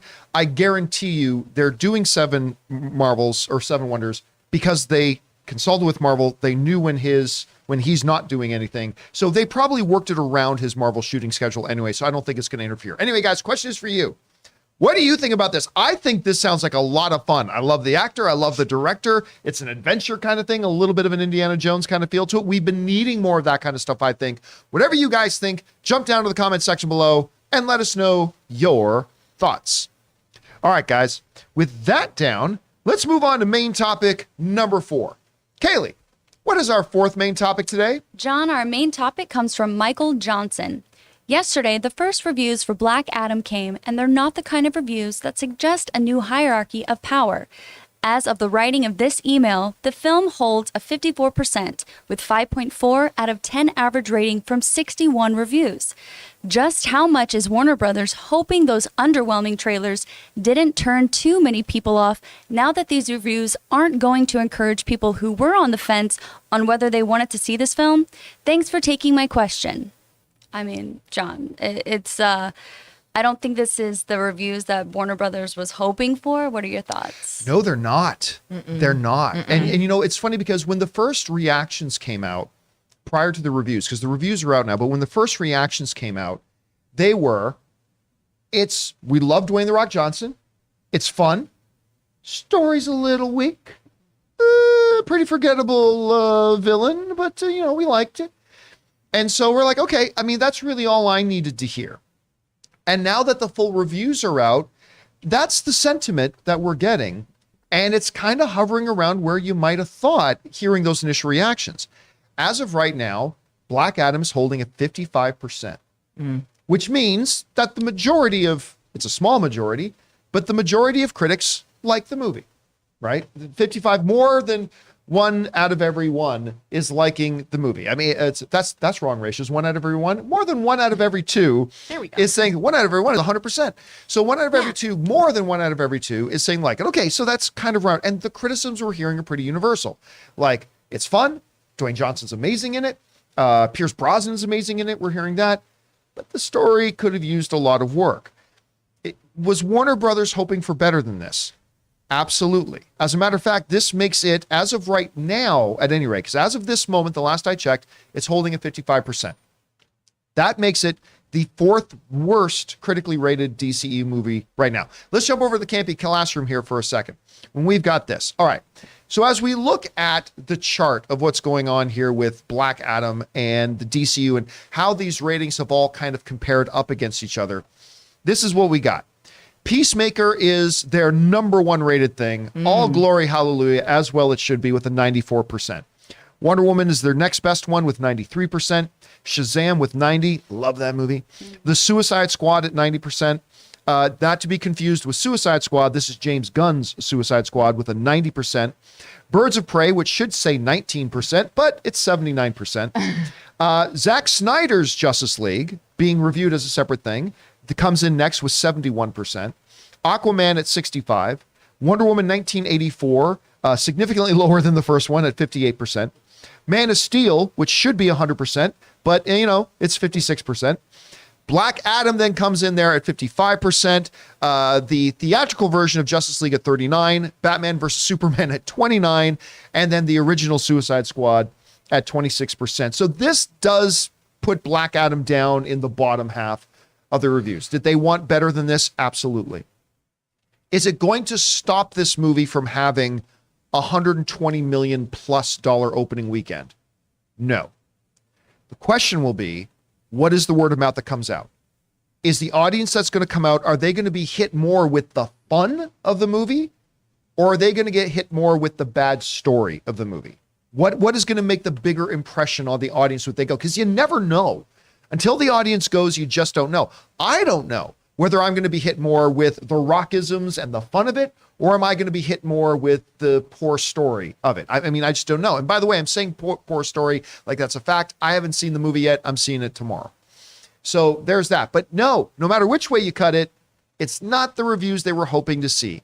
Anyway, Aaron, you're seeing the reviews coming out about it. Is this right where you thought it was? Is it higher? Is it lower? And what kind of impact do you think it can have? It's actually lower than what I anticipated. There was so much buildup to this movie. We've been hearing about it for a long time. And there was also a lot of secrecy initially around it. And there was a lot of will he, won't he? And then it was announced. It was a big thing. And we saw him this year at CinemaCon. Yep. Really came out, made a big presence. They've been promoting this movie. And I find it strange that a movie I guess I shouldn't. It's Hollywood. I was about to say, I find it strange that they're doing so much to promote a movie without having done all the homework on the front end to make it a really good movie that didn't have any holes. But then again, wait a minute, what world are we living in? It's Hollywood. Sometimes that happens. A lot of times that happens. But it is disappointing to hear. But I agree with you. The Rock is one of those actors that people love to come out and watch. They love to come out and see him, especially doing the things that he's doing in this movie. I think that a movie like the boat, it's at Disney World. Jungle Cruise. I think Jungle Cruise was a departure for him because it wasn't The Rock doing the things that The Rock does that we love seeing him do. And the role of Black Adam, I think it's more powerful. It's more of an action hero. We get to see more of his different, personalities come through, where he gets to be a little bit evil, but then also save the day.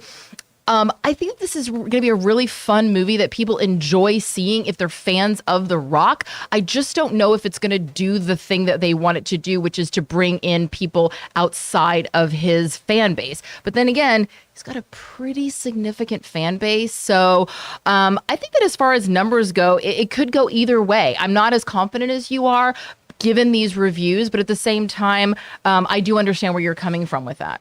All right, Chris, what do you think about these numbers that we see coming out? Ooh, this is not great. This is not great. But that being said, critics often haven't, quote unquote, gotten it right.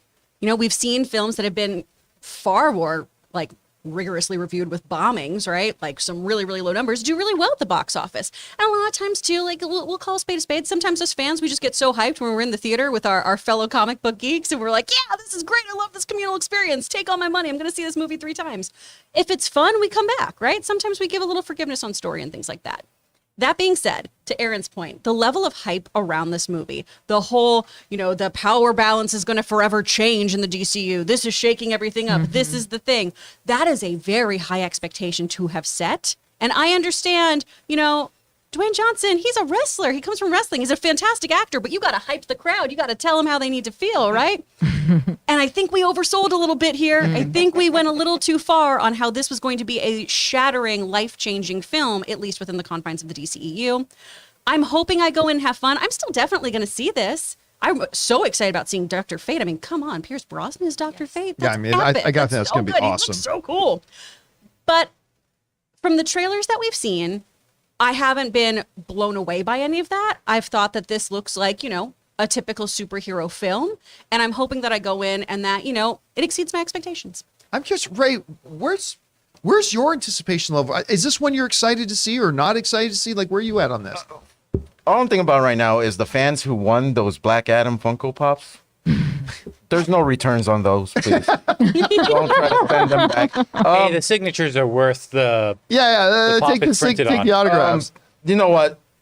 I didn't expect story. I mean, just give me some explosions. The only concern I have is the length of the movie.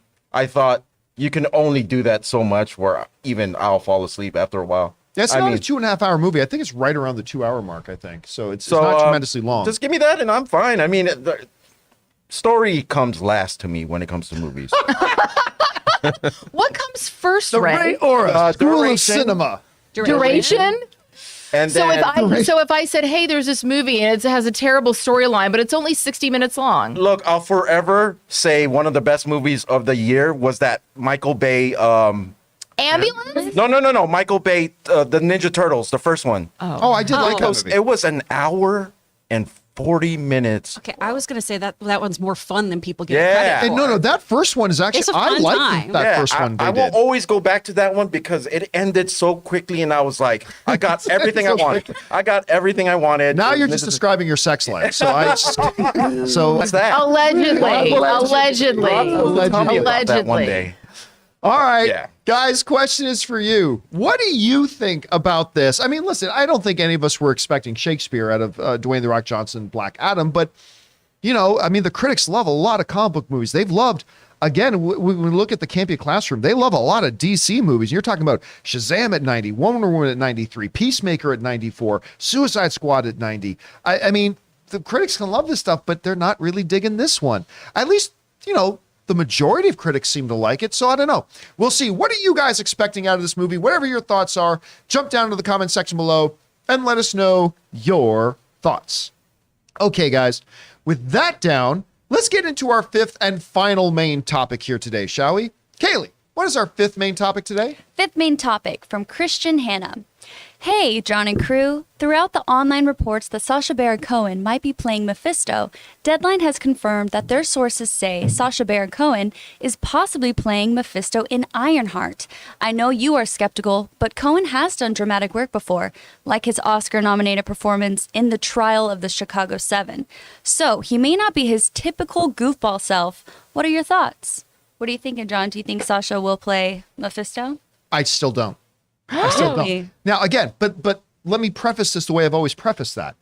I'm not saying I know he's not. It's possible. It's absolutely possible because, like you said, Sasha Baron Cohen, I understand, and it's understandable that when people hear the name Sasha Baron Cohen, they think Borat, or they think Bruno, or they think The Dictator. And I get it because he's so larger than life when he does those things. Or I can't even remember the name of his character in Talladega Nights. Oh my gosh, that French guy. I love him in that movie, actually. But this dude is a legit actor. Yeah. I mean, take a look at this. Jonathan, we got that ready here. And he's singing. Take a look at this. I mean, he was in Martin Scorsese, went out to put him in Hugo, and he was fabulous in that. As the innkeeper in Les Mis, listen, obviously Jean Valjean and Javert are the two toughest roles to play in that. But the innkeeper, you gotta nail the innkeeper if you're gonna do Les Mis. Do you know what he did for his audition? No, I don't. He tried to sing all of Fiddler and was like, no, hold on, let me keep going. He tried And to just sing kept like Fiddler? the entire thing. He was like, please don't interrupt, and kept going. That's supposedly the story of what happened. That is the rumor mill. But See, him when as, I try to do that in my auditions, they just call security. with him playing the innkeeper, and I think it was Helena Bonham Carter played the innkeeper's wife. Yep. They were So magic magical. together on screen. Okay, absolutely magic together. And then, of course, in Trial of Chicago 7, we are talking about an Academy Award nominated actor in this thing. He can do this. He can. Now, I still don't believe it. Now, I've had a lot of people Why'd writing you say to me. it like that? He can. Just reminded me of the water boy. You can do it. You can do this. It's channeling my inner Rob Schneider. Now I just think of carrots. Okay, so kudos to you if you know the reference. But is he going to be it? Now, I've had a lot of people writing in and writing to me, and I've seen a lot of people posting online that confirmed Sasha Baron Cohen is going to be Mephisto. It's confirmed by Deadline. Guys, you got to read more than the headline because that is not what Deadline has said. This is specifically what Deadline said. Now, I want you to get the wording of this because the wording is important. Deadline wrote the following. Speculation is growing that Sacha Baron Cohen has entered the Marvel Cinematic Universe with a role in Marvel Studios' upcoming Disney Plus series Ironheart as a comic book villain. A source, now listen, follow the chain of events here. A source close to the production confirmed to Deadline that there has been talk on the set of Cohen being part of Ironheart, likely playing Mephisto. Reps for Marvel and Cohen have refused to comment on any Cohen involvement in Ironheart or the larger MCU. All right, let's be clear about what it is they are saying and what they're not saying. Deadline is saying, we have talked to somebody who has heard that people on the set are talking about this. We've heard talk that somebody's talking about something on set. This isn't Deadline saying we spoke to executives at Marvel and our executive contacts are telling us that he's joined. No. There's speculation going on around the set. Somebody heard that speculation, and that person went and told Deadline about the speculation. And Deadline's being very clear about it. Deadline isn't coming out and saying, we can confirm that he's playing it. It's not. Now, does that mean he's not playing Mephisto? No. Doesn't mean he's not. He very well could be.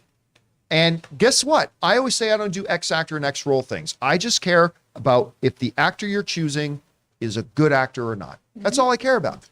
And listen, if they announced that Sacha Baron Cohen was going to be Mephisto, I get it. There's going to be some backlash because right now, some people are a little bit iffy on Marvel because they've leaned so far into the comedy, at least maybe not with Werewolf by Night, but with things like Thor, Love and Thunder. They thought they've leaned a little too far that way. And then maybe hearing Borat is now going to be Mephisto, they're going to get worried. But I would not be worried because this is the guy, the Academy Award nominated actor from Trial of the Chicago 7 and the innkeeper from Les Mis and from Hugo. This is that guy, and he could do it if it's him. So today, until I hear more information, I still don't believe it, but I'm not going to be shocked if we find out it's true. It's definitely one of those things that is a possibility, but right now, I haven't seen enough evidence to actually believe it. Chris, you hear about this. Theoretically, what would you think about a Sacha Baron Cohen coming into the MCU as a character like Mephisto? And then what do you think the likelihood of that is, given what we're hearing? Well, first I have to correct myself. It was the audition for Sweeney Todd. My husband texted me and was like, you almost got the story right. Sweeney Todd is what he did that for. I would love this. I feel like this would be the most Sacha Baron Cohen thing to be the devil. Because like Thanos to a degree, I believe all things must have balance. And if we're going to do all these celestial godlike creatures, we got to bring in the devil himself. We need a class 2 demon in our midst, okay? So I think this would be a really, really fun thing, especially if we are going to dive into the world of the supernatural a bit more. We had that with Werewolf by Night. We're hopefully going to have that with Blade. You know, I think if we're going to have undead characters, we need to have demons and things like that in here. And I would love to see him in this role because Sasha Baron Cohen is so charismatic. Yeah. And I think that's what you need in somebody who's a deceiver. Mephisto, you know, pretends to be other people constantly. He is the Lord of Temptation. I think Sasha Baron Cohen could deliver that so well. Aaron, what do you think? Could you see Sasha Baron Cohen playing a devil-like character? And then more so with what we're seeing, do you think it's likely that he will be this guy? You know, I am such a fan of him as an actor that you could announce that he was playing Wonder Woman and I would say, oh, well, that's interesting. I'm just curious how that's going to go. I mean, I would be okay with him taking on just about any role. I mean, this is an actor who, you know, he was educated at Cambridge. He was a member of the dramatic club at Cambridge. He, as you have said, he's an Academy Award nominated actor. His career not only spans the creation of, not even just the playing of, but the creation of these characters. Yes, we know Borat, but I remember him back from the Ali G show. Hell yeah. Like, which he was nominated for 2 BAFTAs for. And the BAFTAs don't just go, you know, throwing around their awards willy-nilly for frivolous crap. He's a writer, a producer. He's conceived of these characters in a way that makes them so believable that he can actually go out in public and be these characters to an unsuspecting audience in person, not just hidden up on a screen behind smoke and mirrors and hair and makeup. I really believe that he is such a talent that his audition as Mephisto, if this is true, and I think it is, can only elevate the project. And on his IMDb page, he's already listed as playing Mephisto, rumored. Yeah. Allegedly. That's because people have access to that page. I know. However, I do think that if there wasn't a kernel of truth to it, that someone at Marvel would have called up their buddies over at IMDb and been like, hey, you got to take that down. But we've seen it happen before. You know, you're right. But I also believe that Deadline, you know, even though they're not saying it's fact, they like to get out in front of things. And they also don't like to, they like to make sure that they're the first ones that are reporting it. I really feel like this is true. I don't know why, nothing specific, but maybe it's just my wishful thinking that Sasha Baron Cohen is playing Mephisto. That automatically raised my enthusiasm for this project immensely. You know, we do see that he is playing another comic book character, though, in this upcoming project that he has, Mandrake the Magician. So it'll be interesting to see how he balances all of his upcoming projects. All right, guys, question is for you. What do you think about this? Do you think that it could be interesting seeing Sasha Baron Cohen as Mephisto? What do you think the chances are that it could be? Again, maybe you're one of these people who can't see beyond Borat. This is a trained Academy Award nominated. By the way, he was going to be Freddie Mercury for a long time. Oh, yeah. And he in the would have biopic. crushed. He would have crushed. I mean, so good. obviously All Rami respect to Malek Rami, did but, great too. yeah. But anyway, what do you guys think about that? Whatever your thoughts are, jump down to the comment section below and let us know your thoughts. All right, guys.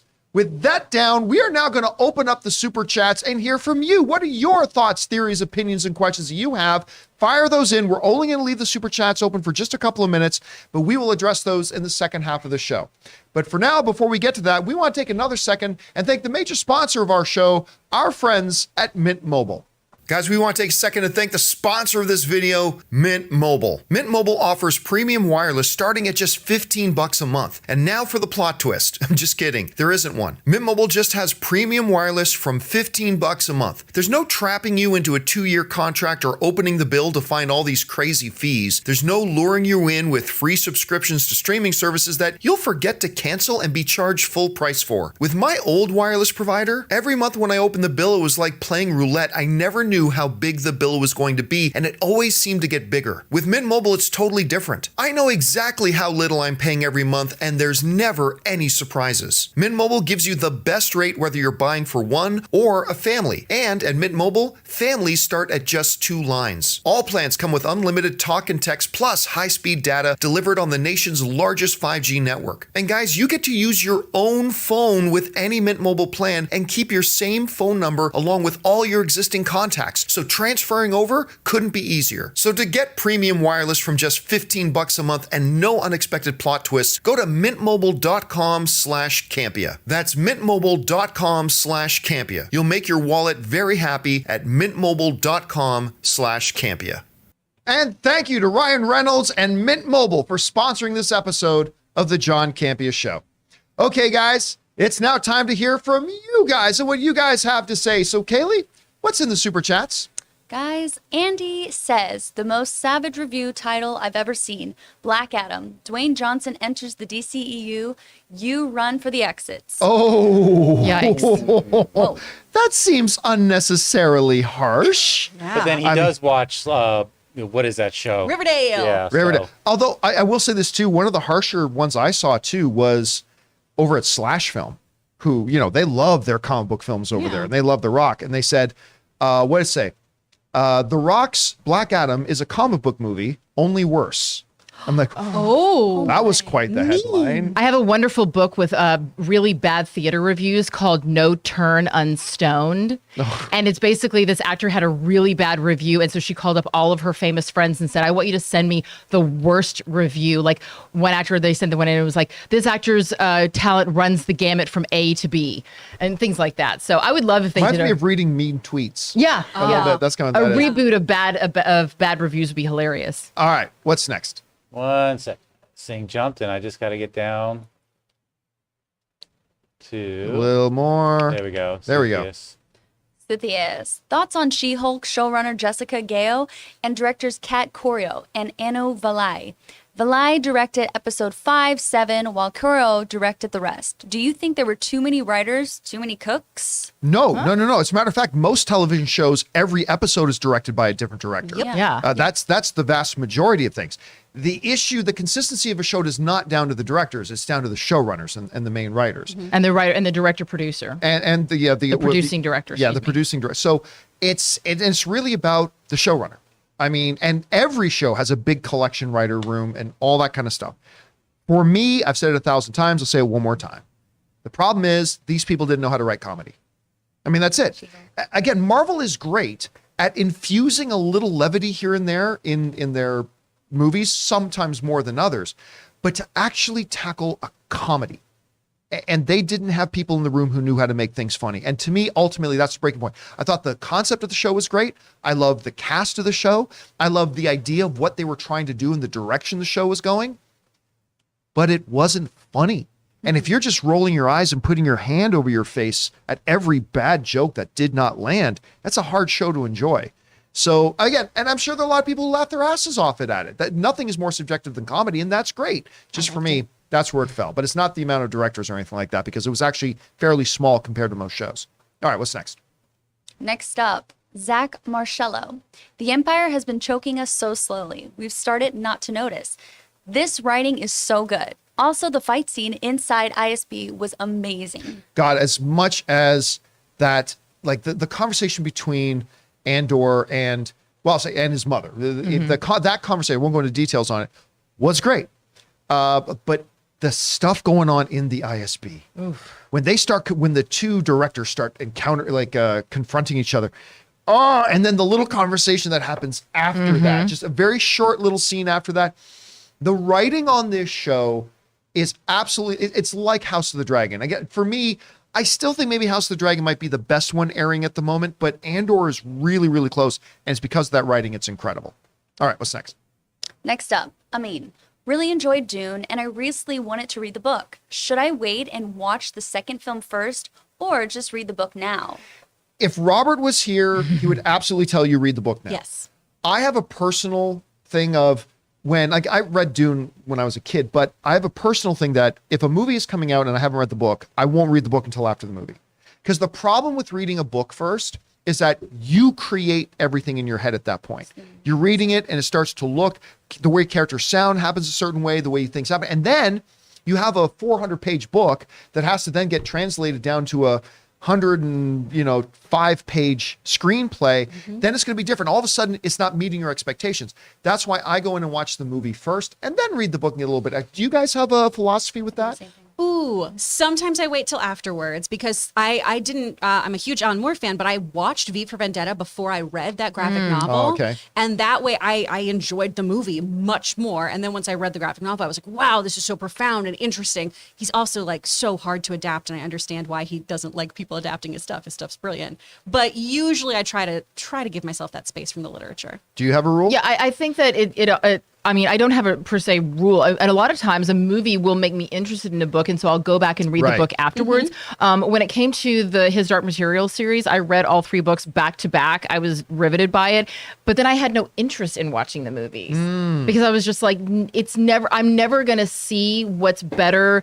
I'm never going to see anything better than what I've played in my mind. But like Game of Thrones, I really wish I would have read those books because it took me a minute to figure everything out. John, I did that one time. It was for The Martian, and just because it wasn't going to come out for a while, and I was reading it on the train going to your place every day, and it actually helped me in the movie because like I already knew characters, these backgrounds.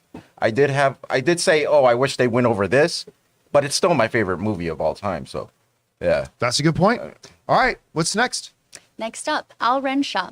Mephisto would make sense as he could be the one who gives Anthony Ramos' character his powers instead of traditional comic book way. I mean, look, when you have a character like Mephisto, like what you can't deny, whoever is playing it, if the character is there, it opens a lot of possibilities because of all the things that Mephisto can do and all the things Mephisto represents.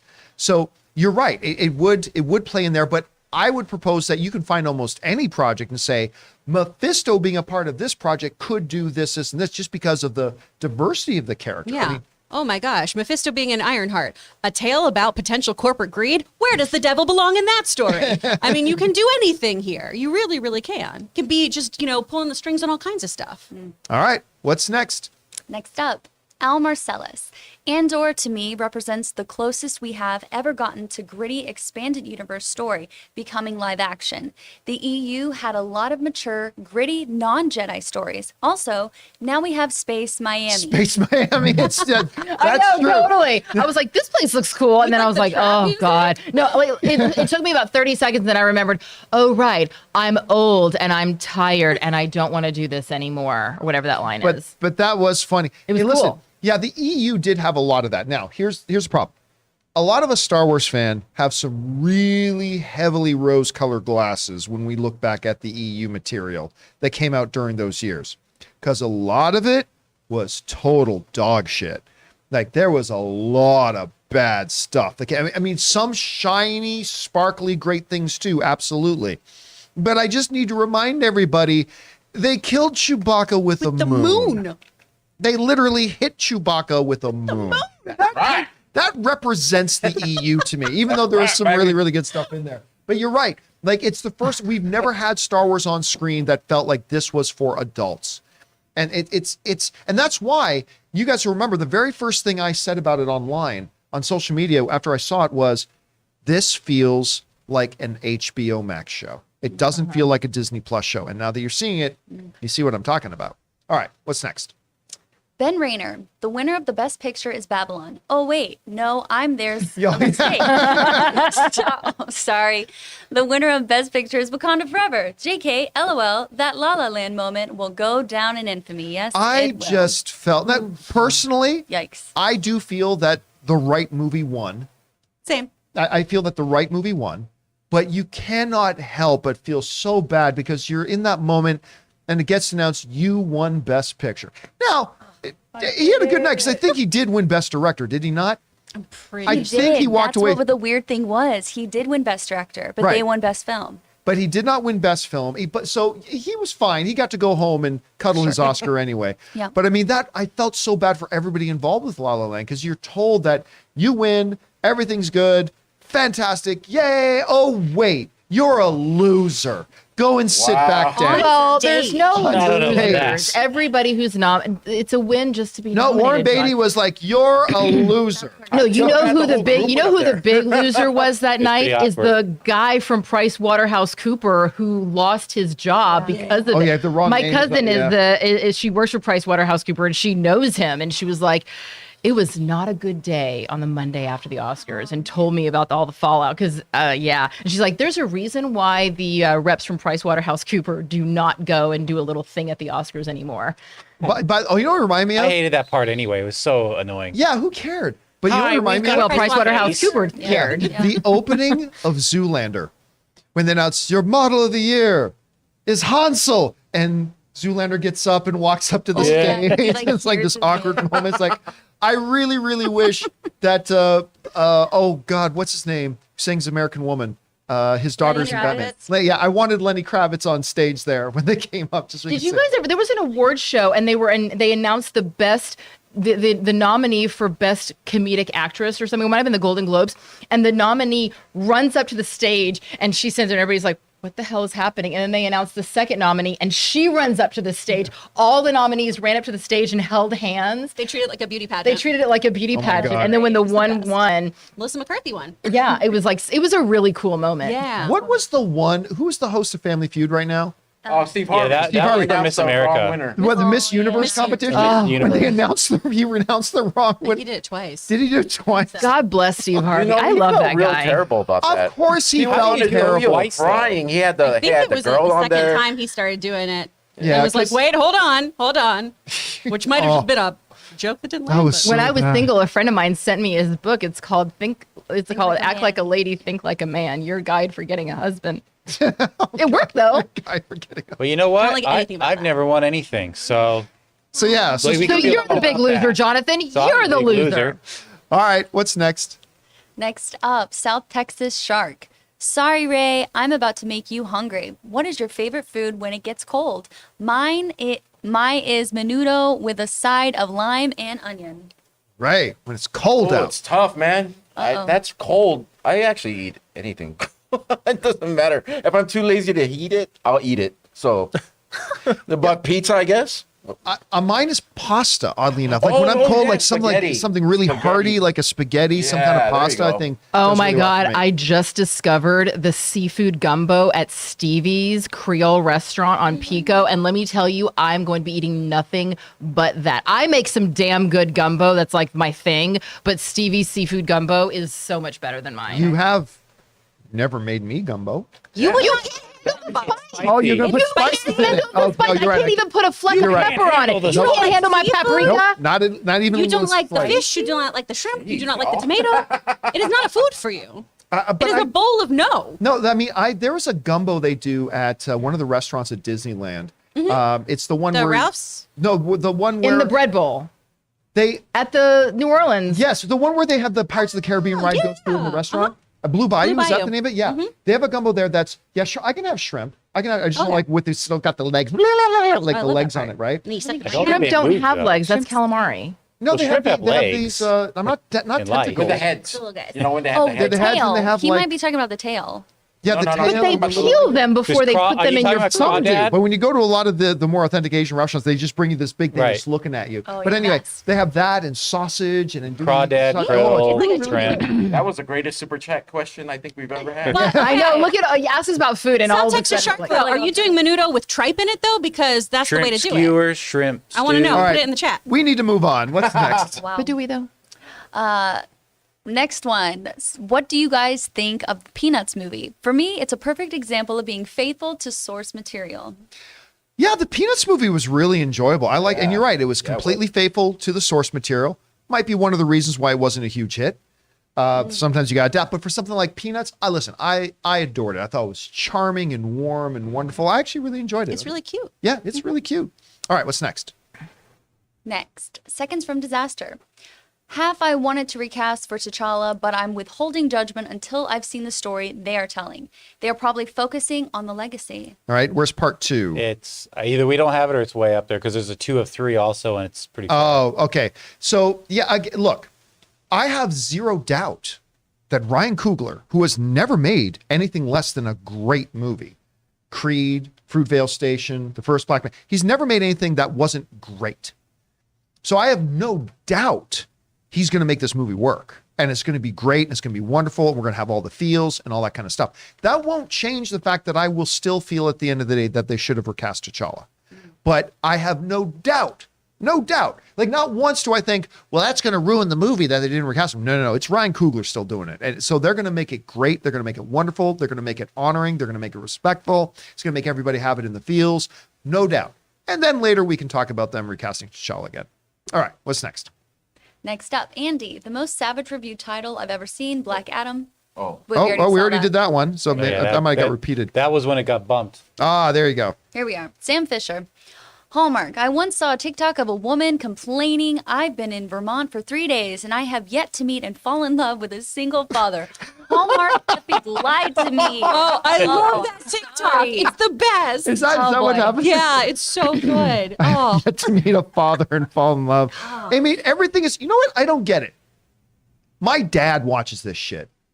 I watch this shit. I mean, well, and Ray's mom, Yep. like constantly has that shit on. If it's not that shit, it's a Filipino version of it. Yeah. It literally is a man or a woman leaves their small town, Yep. they go off Or and become goes a back to the- Or goes back I'm to their getting small there. town. Let's not rush the story. Great lawyer or business man or woman, but it's the holiday season and they got to go back to that shit town. So they go back home and it's freaking sparkly lights everywhere and fall weather clothing. And hey, remember we used to have a fling? Yeah. And then I became rich and powerful and you're a schmuck. Well, you know what though? You miss that love and feeling. Let's get back together. And by the way, do you have money to save me in my business that's failing here? Because I'm a schmuck? And then they get together and then it's like, yay. But then It's a lie. the girl's shitty fiance from the city shows up and he's like, babe, what are you even doing here? Oh, Batman 2 Let's get sounds back to the great. city. And everybody's go. like, shut up. Just because she said that she would marry you doesn't mean that she Yeah. or she's supposed to. But Go then you back to find the out he's future. horrible own and he her. like kicks puppies or some shit. And she's like, I'm not going back with you. And they're like, okay. And then Hallmark. My mom. Oh,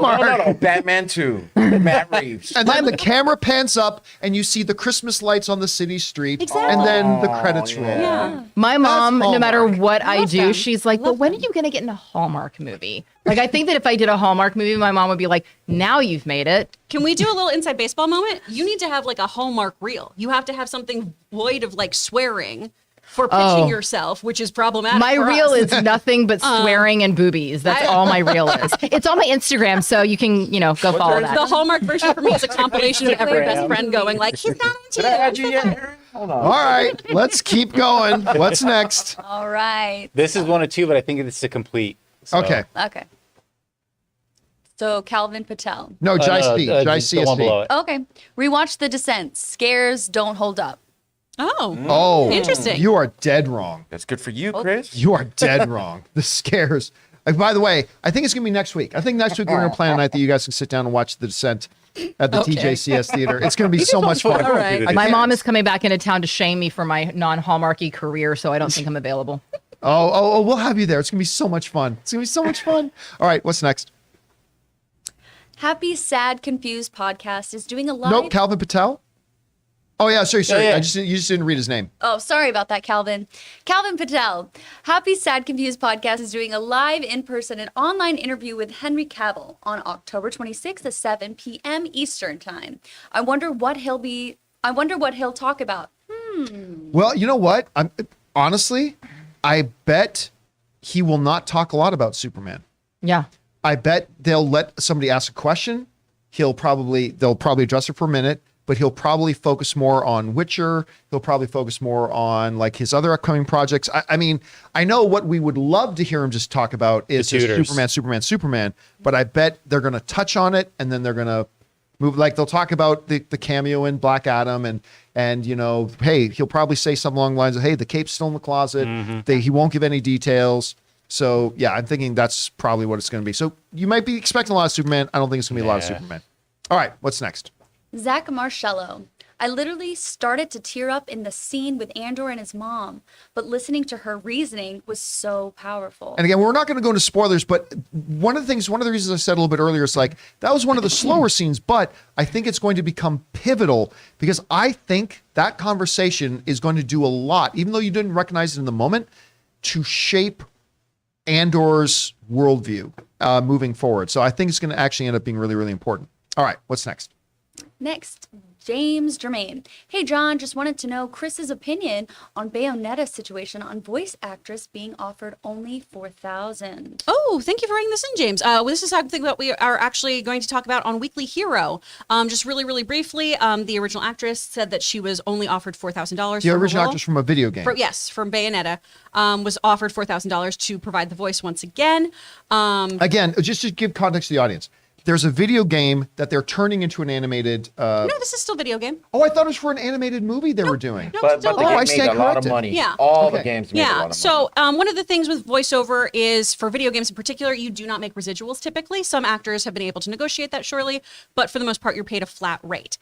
So some people might see $4,000 and go, wow, what an excellent payday. Think about how much money those games make. Think about that for a second and then realize that your voice that you've breathed life into the character only made a fraction of what everyone else is making. So And we're just everyone gonna else keep is that. continuing to get paid. Now, the plot thickens, though, because now there's been a recasting.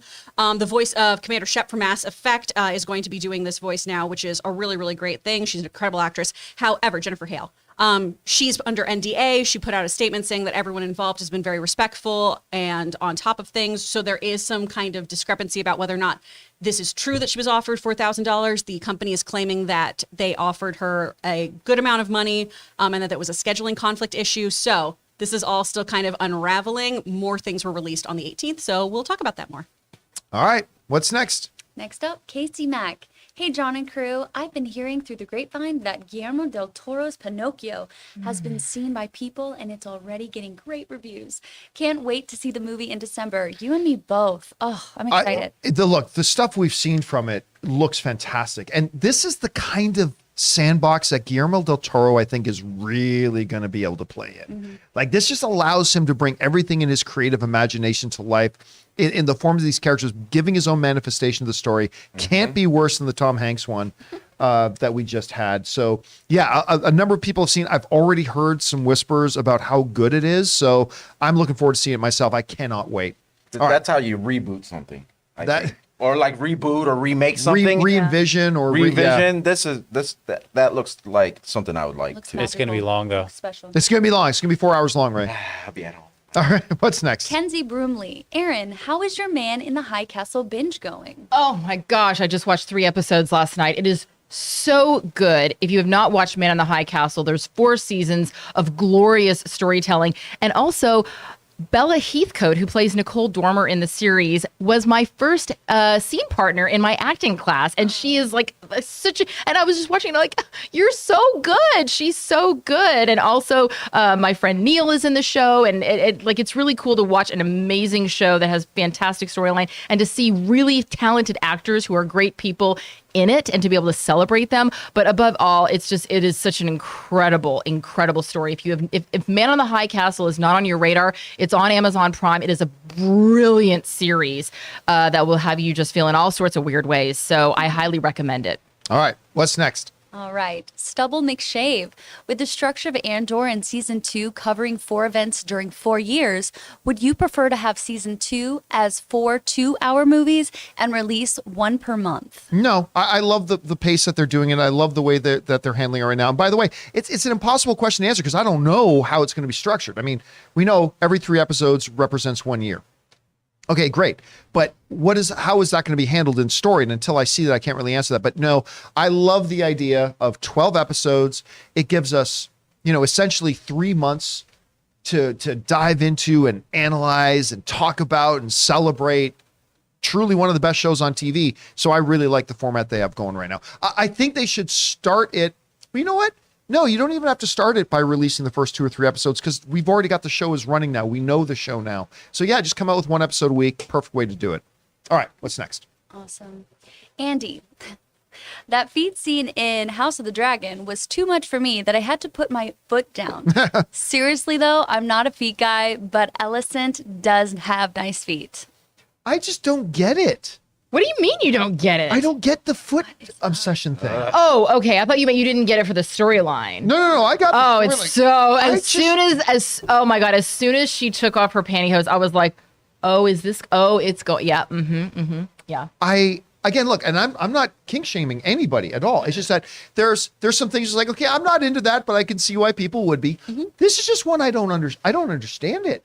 Feet are disgusting. Feet are No, they're not. I don't like feet. Yep. I'm They're not- meant to be walked on. They're meant to be like messed up if you're walking all over stones. But if you have some sour cream, yeah. Put some Oh my God. Well, now we're talking. But see, here's the thing. I don't have a foot fetish, but I do have beautiful feet. So I understand why someone Have would. everyone DM you then. Yeah. I mean, Jesus Christ. there's apparently photos of them on one of the, and there's photos. feet. Yeah, wiki feet. Apparently, Yeah. yeah. I'll be honest. Like, Just I don't go brag there. about a lot of things. My two favorite body parts of mine are my collarbones and my feet. Do have really good color. wow, Aaron, you're right. Your Thank feet you. are really so I good. get it. I get why people would, But truly, just go to WikiFeet. It's free. Go there. Don't DM people. All right. Yeah. What's Do we have a next? picture of Aaron's feet from now on? What's next? Zach Marcello. Okay, last one. This show is making Stormtroopers the most terrifying they've ever been in IMO. The flashback scene, OMG. You know what? Stormtroopers, it's been long known. Stormtroopers are a joke. We laugh at stormtroopers. They're bumbling, they can never hit anything, whatever. You're right. Suddenly in Andor, the sight of a stormtrooper is like the ultimate representation of oppression and power. And they actually, for the first time ever, they feel kind of menacing. I mean, I got a little bit of that in Rogue One as well. But in this show, they actually represent fear. And I've never felt that in Star Wars. And isn't he a sand trooper in Miami? Is that what? Yeah, We're just calling it Miami. He's from now actually on. wearing. Yeah, they're wearing like sand camouflage. Yeah, and somebody shit, yeah. refers to them as a sand trooper, but it was that scene was actually not to go any spoilers, but the fact that like that is so reminiscent of things that like we all know people Shore have had. trooper. Shore trooper, thank you. Like that kind of thing, we all know people that Jersey have Shore actually trooper. had an altercation like that. Oh, yeah. And so it's really scary to see something like that portrayed in a way, and you just go, okay, that's not really fantasy. Like, No, that- this that's rings real really life. true. Yeah. And to be fair, the troopers have always gone up against Jedis or like bounty hunters, and I think there's levels. I think they're going up against like what's Andor considered, as in Star Wars. What A tourist. He's a Sith Lord. he's more like just like a street thug, right? That like Well, got no, into with a He's a with a human. trained background and all that kind of stuff. Espionage. He's He's a formidable. spy. Eventually. All right, what's next? Next up, quality not included. I think the spicier detail is that Mephisto would allegedly be introduced to in Ironheart. Interesting choice. I mean, look, there are themes in Ironheart with magic and stuff like that has been a part of that technology versus magic and things like that. Actually, Ramos is playing a character who in the comics at any rate is wielding magic, right? So still not the place that I would introduce Mephisto. I mean, if anything, it would be more appropriate to introduce him in something like a Doctor Strange. We or already did. We did it with the goat with Madison. Yep. That was Sasha Baron Cohen. Yeah, come on, that drawing. Come on. So yeah, I mean, it is an odd choice, maybe something to do with Wanda, but if they do it here, I'm sure they've got a good reason for it, if they're doing it there. All right, what's next? Elizabeth Dorado. Every time I'm gonna watch House of the Dragon, I sing the PBS Kids theme song to Dragon Tales. There's a show called Dragon Tales? Yeah. Oh, I don't remember the theme song though. Dragon Tales. Woo! That's DuckTales. That's DuckTales. Dragon Tales. Woo! I was Dragon thinking Tales. Woo! people with like that have like church backgrounds, like I hear that and I instantly think Veggie Tales. Oh my gosh, I remember Veggie Tales, Veggie Tales. I don't remember that in church. Yeah, that was like yeah. That was big in the a What long church time- did you go a to? long time- Everybody else knew about it. Yeah. I'm Catholic. We don't go to that church. Oh yeah, this that was shit? more in the Protestant circles. Oh, but no, like a lot of Ah, Catholics like the- to do the- this those double that will thousand burn in measure hell. stuff. Got it. Mhm. You guys can burn in hell. What? All right, what's next? Next, now hang Elizabeth on, Dorado, there hanging you go. on.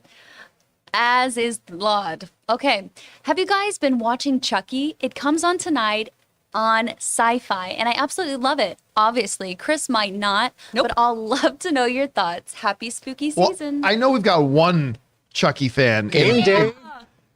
Yeah, Taylor, this is something you watch? Yeah, it is Chucky Game Day. I've been doing recaps after Ray. Come on, Chucky Game Day. I've been doing recaps every day on my Instagram. It's been so fun.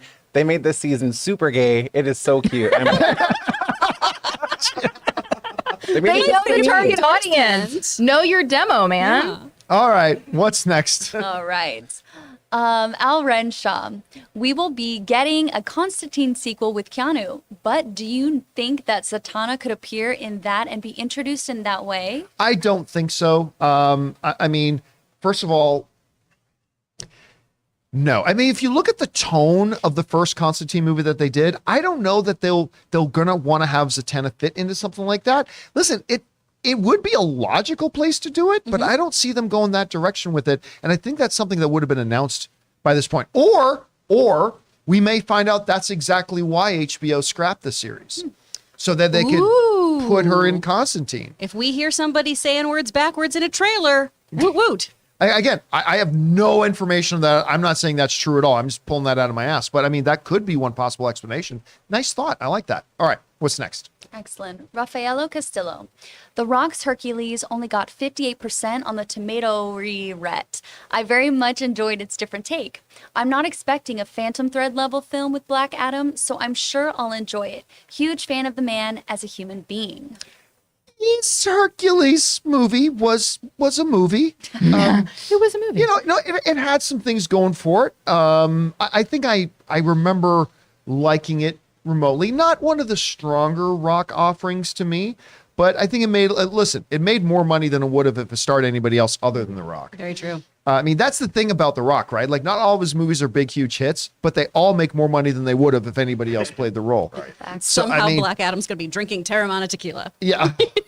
I do think Black Adam's going to come in north of 120, which is going to be a huge opening for them. I think that'll be great. The question will be, will it have legs to move forward? But listen, I like The Rock. He's my second favorite movie star in the world, so I'm hoping it's going to be good. I'm seeing it tomorrow, so fingers crossed. All right, what's next? Next up, Andy. In Werewolf by Night, how do you get these great monster hunters for a hunt but not send out a single invite to the Game of Thrones, Sam and Goats. Dean Winchester? Oh, sorry. The goats. It does. Yeah, everybody wants GOT. GOT. Goat, Sam, Dean, Winchester. Okay, here's my one problem with that whole Werewolf by Night thing, right? That there are monsters in this world. They're a problem. We need to fight these monsters and kill these monsters. So what do? Let's bring all of our best monster hunters together and guarantee that all of them die except one. To me, that was a big plot hole of Werewolves by Night. I don't let it bother me. I just brush it off. But if you are this collective society where there's this big problem in the world, we have to fight these monsters have to be dealt with.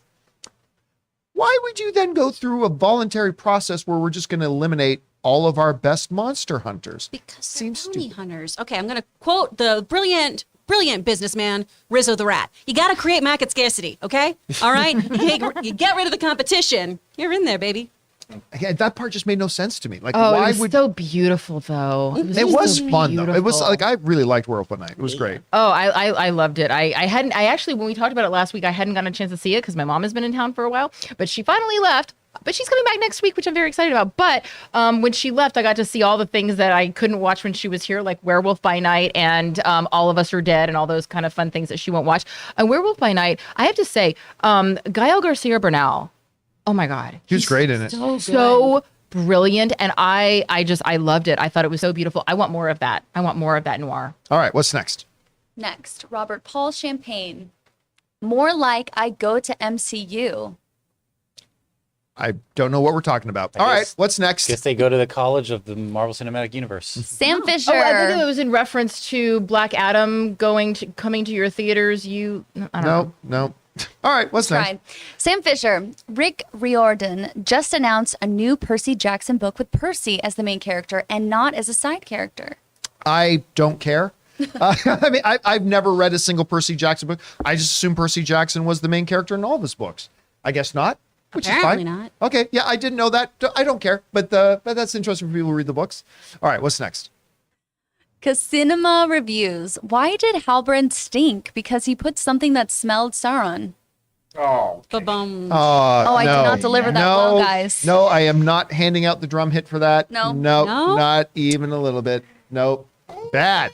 All right. Yeah, well, of course Ray's Ray, you laughing. just always I like everything. dad jokes. All right. Everything. What's next? Oh boy. Go watch a Hallmark movie.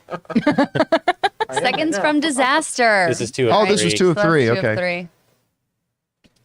You can read it. Okay, of the Black Panther for now and recast later for a smoother transition, I feel the first BP movie after Chad's death is too soon. I agree. I mean, and that's, I mean, I don't agree, but that was the rationale and I respect it. I again, look, we lost the actor. I just felt that the character of T'Challa was far too important. And I think it would have been wiser to recast him. That said, I completely understand that, number one, just as they're facing backlash for not recasting him, they would have faced a lot of backlash for recasting him. Number two, I respect, even though I think the way you honor Chadwick Boseman better is by picking up the baton for him and carrying on the character of T'Challa, but I respect the fact that they were just feeling like the more respectful thing to do would be to not do that. And again, I don't agree, but I respect it. I understand it and I respect it. So, but I think we are going to get a best of both worlds. I think we're going to get this movie where we're going to get to mourn the loss of Chadwick Boseman together in this movie. And then they will, I'm guessing we will get another T'Challa at some point. They'll bring him back with another actor. And they were all blind. We were all blindsided by this. Even Kevin Feige didn't know that it was like he was right. Like from That's the official word, but I don't believe that for a second. Nope. Like I don't believe Why for would 1 they minute. even make something up when it comes to someone's death like that? though? Probably because they didn't want to make them knowing how long and all that. They probably didn't want to make that the story. They It said, just- no, we didn't know. And then just move on and kept the focus might on the have Chadwick. also Like a decision that was based on what they're feeling. Like, because like you're saying, recasting would be best for business. Like to keep this character, it would be easier for them to write the next story, whatever, this and that. Yep. That's why, to me, it just feels like it was based on the emotions they're feeling at the time, and they're still feeling strong about I it. then agree, the and probably entire the emotions that the conversation- audience was feeling too. But then also emotions the they- entire conversation is not about the movie. The entire conversation is this actor blank? Does this actor fill the shoes properly, in my opinion? And then the whole thing is like, is this person better as T'Challa than Chadwick Boseman was? And that's not the conversation they want around Wakanda Forever. They want Wakanda Forever to be able to stand on its own without having all that conversation. Yeah, And so there would have been some sideshow for sure. Absolutely. There would have been- 100%. There would have been some distractions. Again, look, that's why I say I would have done it one way, but I get and I understand why they didn't. So let's see how it moves forward. All right, what's next? Next, Devin Lita. I watched Blonde Saturday. I was sad. I comforted myself with Morbius afterwards. Confronted myself with Morbius. Wow. And you know what? Blonde has gotten the reactions exactly what we thought. It's a bunch of people coming out and saying it's absolute brilliance, and then a lot of people coming out saying this is absolute garbage. And it's pretty much everything we thought it would be. I still haven't watched it myself, but we're getting the reactions that I think we kind of expected we were going to get. All right, what's next? It was a lot. I'm sorry. Theo K. Channel. I'm so glad that DC now has a plan and that after so long, I may be this closer to seeing my perfect Green Lantern movie. I mean, look, it's easy to see the consequences and the effects of an axe, right? What you cut and what you kill, you see and recognize and absorb immediately. We cut the J.J. Abrams deal. We cut the Batgirl movie. We cut Riverdale. We cut, right? So you see that instantly. But as we've said for a long time, we're not going to see the effects of what they create for years. One or two, like for instance, other than the fact that we get a Henry Cavill thing, which is David Zaslav's doing, the movie was done prior and was shot and everything prior to this regime. So even if Black Adam's the greatest movie of all time, you can't credit that to the new regime at Warner Brothers because this was before that. We are a long ways away from seeing what they created. So we see what they killed. How much of a plan they have right now? I'm going to guess it's probably just a basic idea, but they want to bring in a new head of the DC studios and really allow him or her to really kind of set that tone. So how much of a plan do they have right now? You want to have a bit of a plan, but you want to leave enough open to be attractive to the potential head of your studio to come in and have the flexibility to kind of chart the direction they want to chart it in. So we're still a ways away from finding out. We're still a few years away from finding out. All right, what's next? Next, Joseph. Twister sequel in development, according to reports. Sounds interesting. Yeah, we joked about it a little bit yesterday. Helen Hunt coming back for the Twister sequel. Okay, Twister, bigger and badder. I don't know what they're going to do with it other than putting sharks in it. So Wait, the name of the movie is not Twister, Bigger and Badder. No, it's no, two I just Twister made that Twister. up. Oh my It's God. Twister 2, But Electric now they're Boogaloo. going to call it that. Boogaloo would be great. Twister 2 Electric Boogaloo. I mean, so you're bringing, obviously you can't bring back Paxton. Bill Paxton. Obviously you can't bring that back. It's odd doing it without him, but Or Philip Seymour Hoffman. Yeah. oh, I forgot that he was in the first one. He was the man in the chair. So Or the cow. Oh my Or the God. cow. Oh, they can Can't bring- can't they can bring back the recast the cow. cow. All right, what's next? Stubble McShave. Thoughts on article in Deadline about token deal with Embracer Group have potential to be worth $6 billion and be comparable with Marvel and SW. Well, I mean, I haven't had a chance to read that particular article. Obviously, we went into the deal a little bit in depth a number of weeks ago when the first thing kind of came up. So I haven't had a chance to look at that particular article yet. But yeah, listen, you don't throw around the kind of money they are here without having some big plans.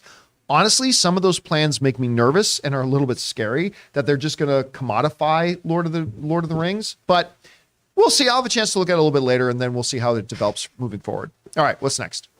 Next, Travis L. Marshall rewatched Cold Case recently and saw the lovely Erin as the victim of the week in The Pinup Girl. Yep. Crazy. The next victim of the week was Chadwick Boseman. Ooh, Oh, that's good right. You were back to company. back. I remember somebody pointed that out to me once, that you were back to back episodes with you and Chadwick Boseman. Well, also Chadwick Boseman was a guest star on my first network series, Detroit 187. That's right. I forgot about that. Yeah. Oh my God. Okay. That some people have asked me, what was the moment you knew that this was what you were going to do for the rest of your life? It was that episode of Cold Case. That was my first real guest star. Instead of just like coming in for a day and then going home being done, I got to like get up in the morning, go to set, act all day, go home and go to bed, get up the next morning and do it all over again. And I got to do that for the whole episode.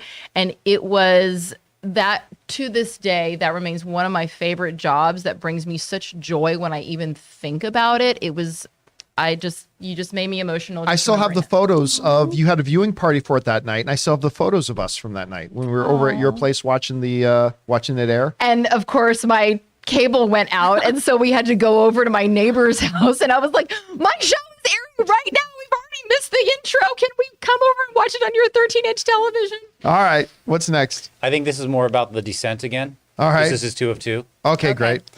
To Chris and Aaron, hey, look over there. To everyone else, now they're distracted. I'm lying. Somehow it's gotten even more scary. Okay, How is that even yes. possible? I was gonna say, Yeah. the scares don't hold We're up. like, what are I you just talking have to about? respectfully just okay, yeah. It's this. Look, horror movies don't scare me. I mean, they can give a good sense of creepiness and all, but they just don't scare me. Scary video games don't do it. The Descent does. The Descent does. It's a brilliantly made horror. It's my second favorite horror film of all time. So brilliant. Cannot wait to watch it with these guys. It's gonna be so fun. All right, what's next? Next, ruinous inadequacies. Is Tolkien appearing now because Tiamatu's Talocan. Yeah, I thought it thank was- you emergence has perturbed the undersea? Also, Doctor Doom in BP2 can tie in Eternals as the F4 saga has the planet celestial eating villain Galactus. Greetings from India. No, it has nothing to do with Tiamat or anything like that because they've already said, I mean, look, I haven't seen the movie yet. I've seen some footage, but I haven't seen the movie. But Kevin Feige and the rest of them have been very clear that it was Wakanda coming out and being public and revealing themselves to the world. That has caused a problem for Talocan. What that problem is, we don't know yet, but they said specifically it has to do with Wakanda revealing themselves to the world has caused a major problem for them. Had nothing to do with Tiamat or any of the Celestials or anything like that. So, I mean, unless they pull a fast one, we find out that was a misdirect, but it sounds like it has more to do with Wakanda itself, which is why their beef is with Wakanda. All right, what's next? Next, Cameron Dane Scott. Since you're a former breakdancer, Yep. I am curious to hear your honest thoughts on the Step Up franchise. Are you happy it ended like 3D did? Thanks. I'm not going to lie to you. I watched half of one Step Up. I will say this, though. I mean, he's no joke. Channing Tatum can dance. Yeah. Dear God. And listen, my wife, I still get really drawn to like these videos with what's the name of that one Asian dance troupe? Like, Oh my gosh, the walkies, Jabberwockies. Jabberwockies. Oh, the Jabberwockies. Not the Jabberwockies, but like the ninjatsu or something have like no that. idea. I've never heard of Simu Liu has actually been doing some videos with them, doing dance routines with them. He is, by the way, Shang-Chi. Wow. Super good dancer. But when Ann brings those on, I do not dance anymore. I am really, Allegedly. I am very, very attracted. Every day to loosen up, John does his breakdance moves on that John Campea sign right there. Yeah, that's what that sign is He's like, for. "All right, Really. loosened up. true. Now It's let's start standing the in show." for an old broken down cardboard box. This is what we used to dance on. But I get very, very attracted to watching videos of people who can really dance. That's why, what's the name of the girl in Kingsman? And then she was in the Star Trek movie. Oh, And then she was the shoot. mummy. Fudge. Okay. Oh yeah. Guys, Batella. what's that? Batella. Sophia Batella. there we go. Huh. Oh my God. I had no idea. About a year ago, somebody said, "Did you know Sophia Batella's a dancer?" I said, "Oh, that sounds interesting." Like, no. Like one of the best dancers in the world. Oh, wow. I'm like, what? And then they Flash pointed me to a dance. bunch of these videos where it's just like 20 Incredible. minutes of just her dancing. I'm like, what the actual F? What made you turn off the Step It Up movies though? You know what it was? I didn't like the way they juxtapose the problem between the existential crisis as we as human beings face. I just didn't like their approach to it. That's all. fair. Did you storm out of the room or did you angrily moonwalk? So you didn't get served? Oh my did God. Oh my gosh. Yes, I John did not get angrily served. moonwalking out of every room. All right, what's next? Okay. Also, as Cameron. is the Lord. No, I already did that Sith Lord. Cameron one. Oh, Sith, that's already done. Yeah, I Okay. already did that one. As is the Lord. Also, you guys rock, and I'm starting to see the genius in the writing for Andor because episode 7, my God. Again, listen, like House of the Dragon, Andor and House of the Dragon have had these abilities without giant action scenes to have you on the edge of your seat with conversations. That's great writing. And I just love what they've been doing with it. And I cannot wait to see. And what's great is, hello, Disney. We're now 7 episodes in, which makes this series already longer than most of your shows. They're almost an hour long each, which is longer than most of your shows. And we still got 5 more episodes to go. It's amazing. Please learn something from this. All right, what's next? Next. Waiting for a new one. No, that's it. That's that's the it. Black Bond. We Just support. Black Bond Olala just sends in super chat to be supportive. Thank you, Black Bond Olala. And guys, that'll do it for today's installment of the John Campea Show. Thank you so much for being here, making this show part of your day. Big special thank you to all you guys who sent in those super chats. Number 1, because you gave us great fun things to talk about. But number 2, you supported this channel as you did it, and all of us involved with the show. Thank you guys so much for your support. Don't forget, a little bit later today, come on back and join us for our Andor after show open spoiler discussion. That'll probably be, let's call right now, 3:30. That'll be at 3:30 this afternoon, Los Angeles time, 6:30 New York time. So come on back and join us for that. And don't forget to come back and join us for tomorrow's episode of the John Campea Show. I want to thank everybody in the room with us. Of course, starting with Chris Carr. Thank you so much. Aaron Cummings with the wonderful Joey Bishop, who is here, who is just as excited as ever. Sitting over there, of course, joining you guys in the live chat was Ray Ora. Running the show, Jonathan Voico, of course, Taylor behind him there. And of course, Kaylee Robinson for being here today. Thank you guys. My name's John Campea. And until next time, my friends, bye-bye.